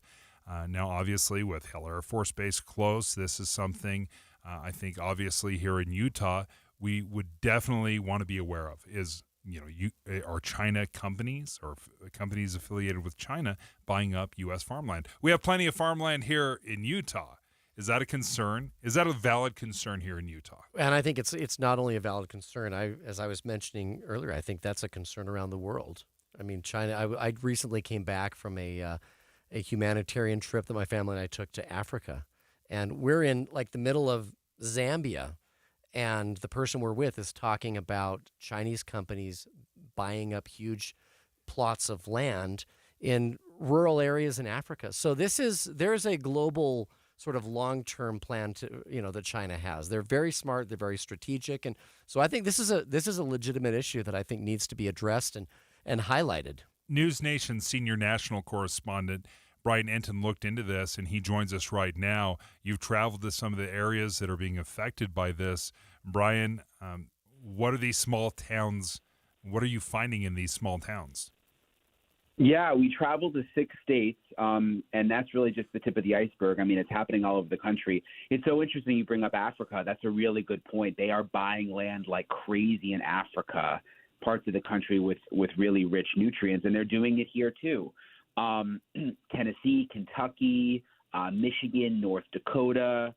We've been to towns where these Chinese-affiliated or Chinese-owned companies come in and start buying up hundreds and hundreds of acres of farmland. Many times it slips through the cracks. No one really notices because they might be operating under shell companies. And then it comes out that it's actually Chinese-backed. In some instances, the land is very, very close to military bases. We were in Grand Forks, North Dakota, where they were trying to build a corn mill right near Grand Forks Air Force Base, which is one of the most top secret Air Force bases with all sorts of secret drone technology. They were able to buy the land. It all got approved over a year's time in terms of the zoning, went all the way through city council. You had this group of really a grassroots group of residents that was sounding the alarm. And finally, the U.S. military put out a letter saying, look, this is a national security threat, and they were able to shut the whole project down. But that was after this thing moved forward for almost a year. So what is it, Brian, that the communities are doing? I mean, how are they pushing back? I mean, and is there a way to push back? Because the reality is, I mean, when we're talking about farmers, these are not the folks with means. I mean, these are not, generally tech investors. These are not folks that are doing private equity and making a lot of money. Right. Often they're third, fourth, fifth generation farmers. And if someone comes in and offers them the money, I mean, they're likely to take it if it's above market rate. So what can communities do? I mean, how are they actually pushing back against this trend? Well, that's what's so shocking when you talk about above market rates in some of these places. We were in Michigan where a company called Goshen is coming in, and the neighbors say they're buying the land at 2, 3, even 4 times market rate. So it's hard for some of these farmers and landowners to say no to that. And then they make them sign NDAs, so they're not even allowed to talk about the project, talk about selling their land, talk about how much they've been offered to pay for it. So it's very, very secretive. But you've got other groups of people that what they're doing is they're organizing. I mean, they're everyday Americans, and we've seen it all over the country, who are not normally involved in politics. Many of them have never gone to a city council meeting, but they're starting petitions. They're forming groups. They're having protests. They're contacting their local legislators, who then get involved, Congress people. And in many cases, it's working. Like I said, in North Dakota, it was really the community just getting loud that caused Congress to get involved, and then ultimately the letter from the Air Force. And we're seeing the same thing happen in Michigan now. It's a huge group of people where they're actually organizing. They are organizing a recall for their town board. This is in Green Charter Township, Michigan, sort of like North Michigan, where there's a plant coming in, and they're going to take out the whole board. They've got enough signatures. They're going to have a new election in November, and now they're saying, if you won't stop the project, we're going to get a whole new town board in that will kill it. So there is stuff that they can do. News Nation's Brian Enton is joining us right now, as they have done some really in-depth reporting on Chinese-affiliated companies buying U.S. farmland at an increased rate, as you just heard. Sometimes they're coming in with offers 4 times the market value. So if this kind of money is being waved in front of people, you talk about the community pushing back, or even perhaps on the national level. What about deals that have already been consummated, that have already been done? What is the recourse there? Yeah, it's a good question. I mean, for example, I was talking about North Dakota. The Chinese company owns the land. It was finally stopped, but they still all own all that land. So there's questions there that are unresolved. Like, so what happens now? They own all this land. And there's not really laws that address this. I mean, there's about 12 states so far that have state laws on the books where they vet these foreign investments from countries like Russia and China and like a North Korea. But that's only like about 12 states. There's no federal law on the books. That's kind of what shocked me the most, which as we've dug into this on News Nation, we did this hour-long special called Made in America, Property of China that aired on Sunday. But like what surprised me was it's all kind of going under the radar. I mean, there's so much attention on the Chinese spy balloon and on TikTok spying, and Secretary Blinken was just in China. We hear all about China, but I just couldn't believe that there's not more regulation or laws, or no one's really keeping an eye on this. And we can't, though, obviously the way that the Communist Party is set up in China, I mean, you can't go to China and buy land as an American. You just can't. That's not the way their system is set up. But in most states, they can come here and do that, and they can even buy the land right next to these military bases. So, Brian, I guess backing up to the 30,000-foot level here, what's the long-term game plan for doing this? I mean, because the fact that there's a foreign investor buying land isn't in and of itself problematic, but the fact that it's China, I mean, I think raises some concerns. We only got about a minute left, but tell us what's the point? I mean, why is it that do they have a long-term plan? I mean, why is it that this is concerning if you're looking out, 20 or 30 years? Yeah, I mean, the point is, and they've been very clear about this, is to become the world dominant superpower. So they've got a very, very detailed plan of how to do that. You mentioned in Africa, they're buying a ton of land. They've bought a lot of land in the Caribbean. In South America, they're setting up all sorts of spy facilities and have bought a lot of land there. And they're buying land here. They also have a food problem in China. So like this corn mill that they were trying to set up in North Dakota, granted, there were concerns about spying because it was close to military base, but also they're trying to farm here to send stuff back because they don't have the nutrient-rich soil that we have. So that's part of it. But just to get back to your question, I mean, they're trying to become the dominant superpower, and their plan is if they can buy up land in as many places as possible, that only helps them achieve that. Brian Entin, thank you for joining us, senior national correspondent for News Nation. This special 1 hour Made in America, Property of China delves into what is happening here on U.S. soil, where companies affiliated with China are buying U.S. farmland, and they're doing it at an increased rate, and in some cases as much as 4 times market rate. So, Brian Entin, thank you for your reporting with News Nation. Final segment of the show. When we return, I want to revisit the conversation we had with the GOP convention winner, Celeste Malloy. And Derek, as a former GOP party chair, this upset win of someone with very low name recognition, do they have a chance? Does she have a chance to take it all the way? Dave and Dujanovic. Hi, it's Tim Hughes and Amanda Dixon. Why should you start your day with us? We have decades of news experience between us. And we take your trust seriously. Come here for news tomorrow, 5 to 9 on KSL. This is Derek Miller speaking on business. Sundance Lending Company was started in 2019 by solopreneur Stacy, the Lone Lady, Van Rosendahl, with the mission to serve loans with a side of sunshine. Within her first 3 months, she reached pinnacle status with her preferred lender and closed over 100 loans in her first 12 months. President Stacy, the Lone Lady Van Rosendahl, shares more. At Sundance Lending Company, we know that buying or refinancing a home can be stressful, but truly, the loan doesn't have to be. When you work with a professional who has streamlined every step, the process can be simple. In fact, if you're looking to purchase a home, we can have most of the loan done before you even put in an offer. This makes your offer stronger and makes your life easier. Here at Sundance Lending Company, we do both purchases and refinances. We offer almost every loan type: conventional, FHA, VA, renovation, HELOCs, HELoans, cash out refinances, and even hard money.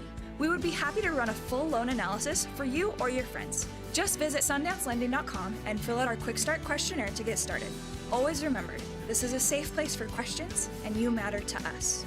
Sundance Lending Company tailors each loan exactly to whatever a client's goals are for their finances and family. The streamlined process is intended to help you get a loan with the simplest processing possible. I'm Derek Miller with the Salt Lake Chamber, speaking on business. Smart, connected, modern. Discover life-enhancing independent living services at Trio Orem. Joy isn't just for the young, it's for the young at heart. Trio's signature programs provide a unique approach to wellness, bringing living well and well-being to life. Trio is reimagining retirement to deliver delight in every detail. To learn more, contact Trio Orem at 801-434-8000 or visit treeorem.com. Do you have an IRA or 401k? It's natural to think of this as being your money, right? But remember, you still have to pay taxes when you withdraw this money in retirement. And you could be paying a lot more in taxes on these accounts than you know. A lot more. Learn the strategies that can help you reduce or eliminate your taxes in retirement. Don't miss a special edition of Retirement Solutions Radio this Saturday afternoon at 3 o'clock. Right here on KSL News Radio 1027. Quality, speed, value for your money, and $1,000 off any roof replacement. That's the IWC advantage. IWC, Intermountain West Contractors, delivers on the things most important to you when it comes time to replace your roof. There could be a dozen different reasons why your roof needs replacement, but just one answer to the problem: IWC. With IWC, you get quality because roof replacement is their specialty, and each job comes complete with the best warranties from the most trusted roofing material manufacturer in America. You get speed because IWC understands your time is valuable. In most cases, they can replace an entire roof in just one day. And with IWC, there's the value of knowing they use top-tier quality materials in every installation and deliver it all at an affordable price. And now, for a limited time, save $1,000 on a roof replacement project. Visit IWCroofing.com or call 801-232-5690. That's 801-232-5690. At KSL News Radio, we have a 30-year legacy of honoring Utah teachers, but we can't do it without your help. Please tell us about an important teacher in your life on the KSL Teacher Tribute Wall, presented by Cypress Credit Union. Each month, one lucky teacher wins a $500 gift card from Cypress Credit Union, a $250 gift card to Harmon's, plus season tickets to Hale Center Theater. Say thanks to your teacher today at kslnewsradio.com/teacher from Cypress Credit Union and KSL News Radio. Text us here in the studio and give us your opinion. The Cypress Credit Union KSL text line at 57500. With the three things you need to know this hour, I'm Dan Bomas. First, a police officer charged in the death of a BYU student on a street in Provo has pleaded guilty in that case. Second, the U.S. Supreme Court is telling the state of North Carolina a decision made by its Supreme Court will stand. It said the legislature doesn't have unlimited power to control elections.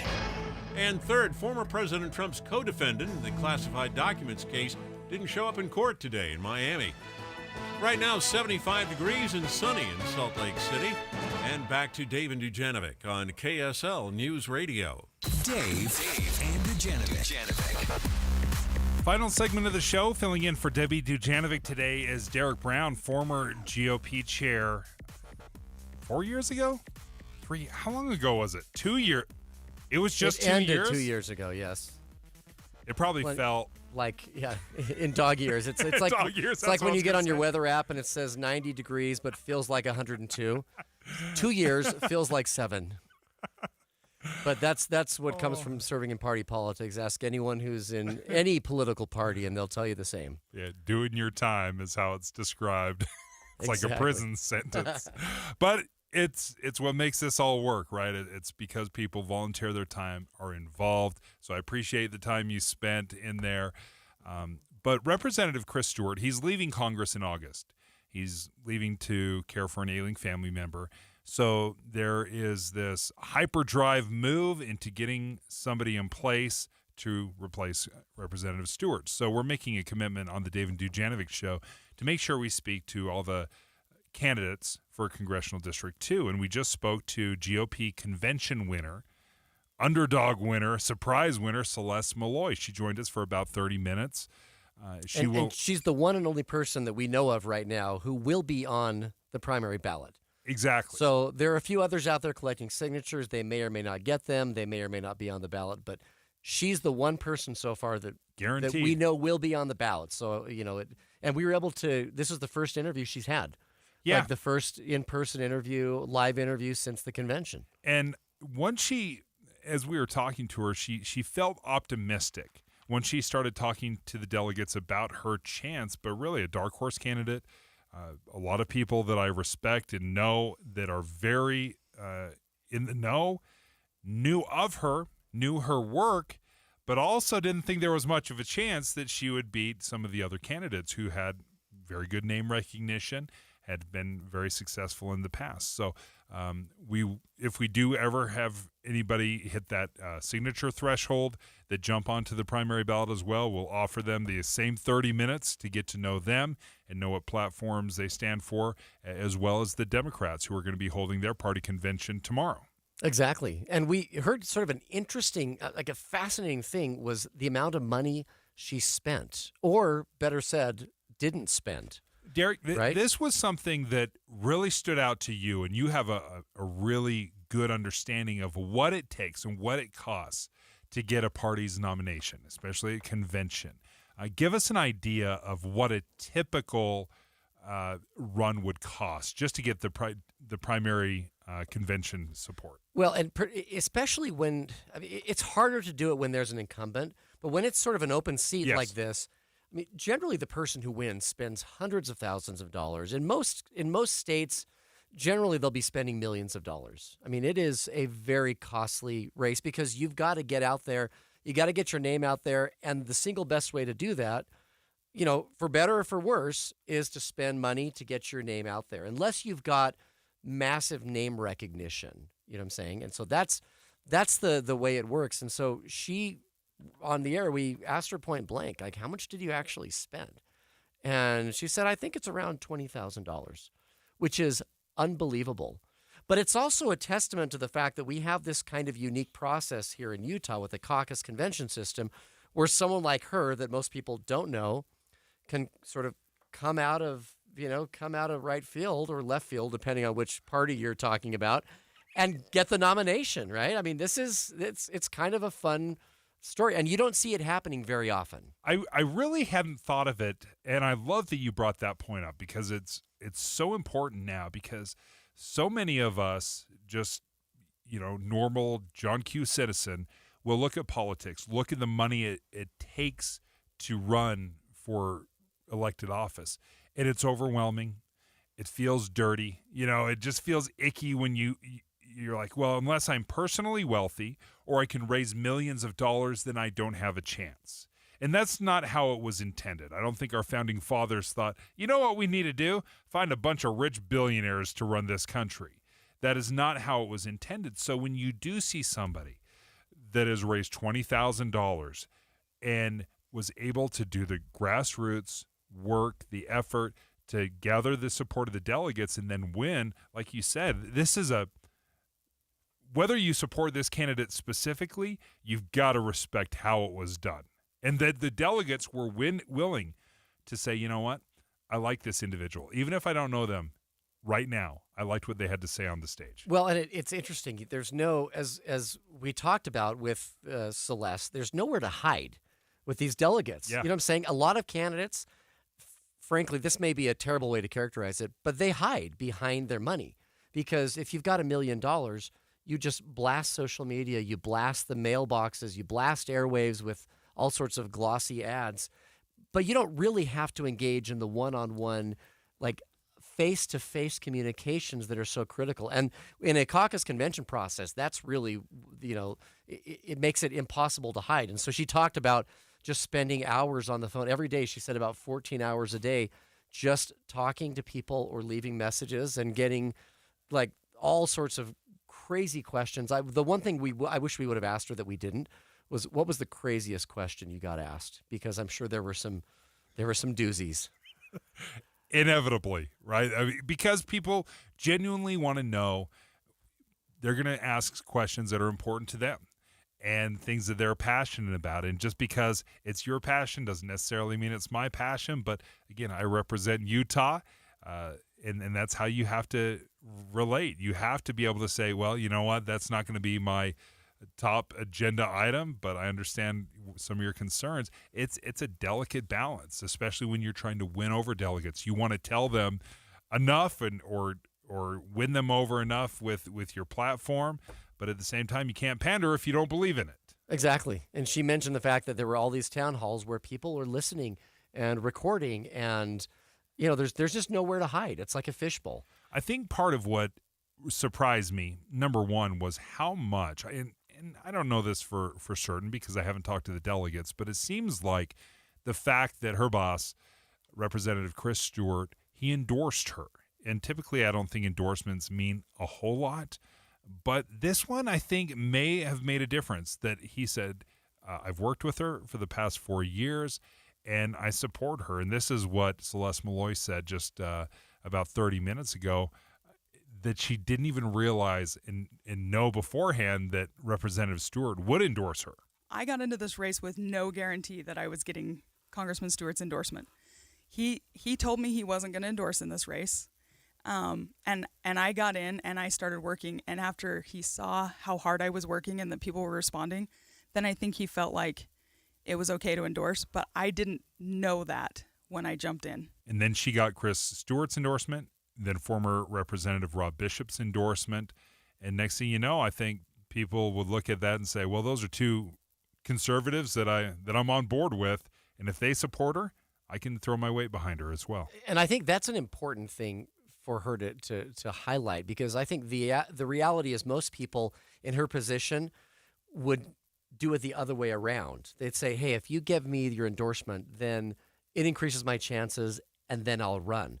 But for her to jump in completely and be doing it and then get that endorsement, it says something. I mean, it says something about the process, because there's no guarantee. But when there were, 7, 8, 9 candidates, I mean, I like you mentioned, that probably set her apart. Yeah, and had he not endorsed her, that would have been the death knell. It might have been. But nevertheless, she is definitely on the primary ballot for the GOP. We'll see what happens next. KSL FM Midvale, KSL Salt Lake City. Listen on the KSL News Radio app and in your car at 102.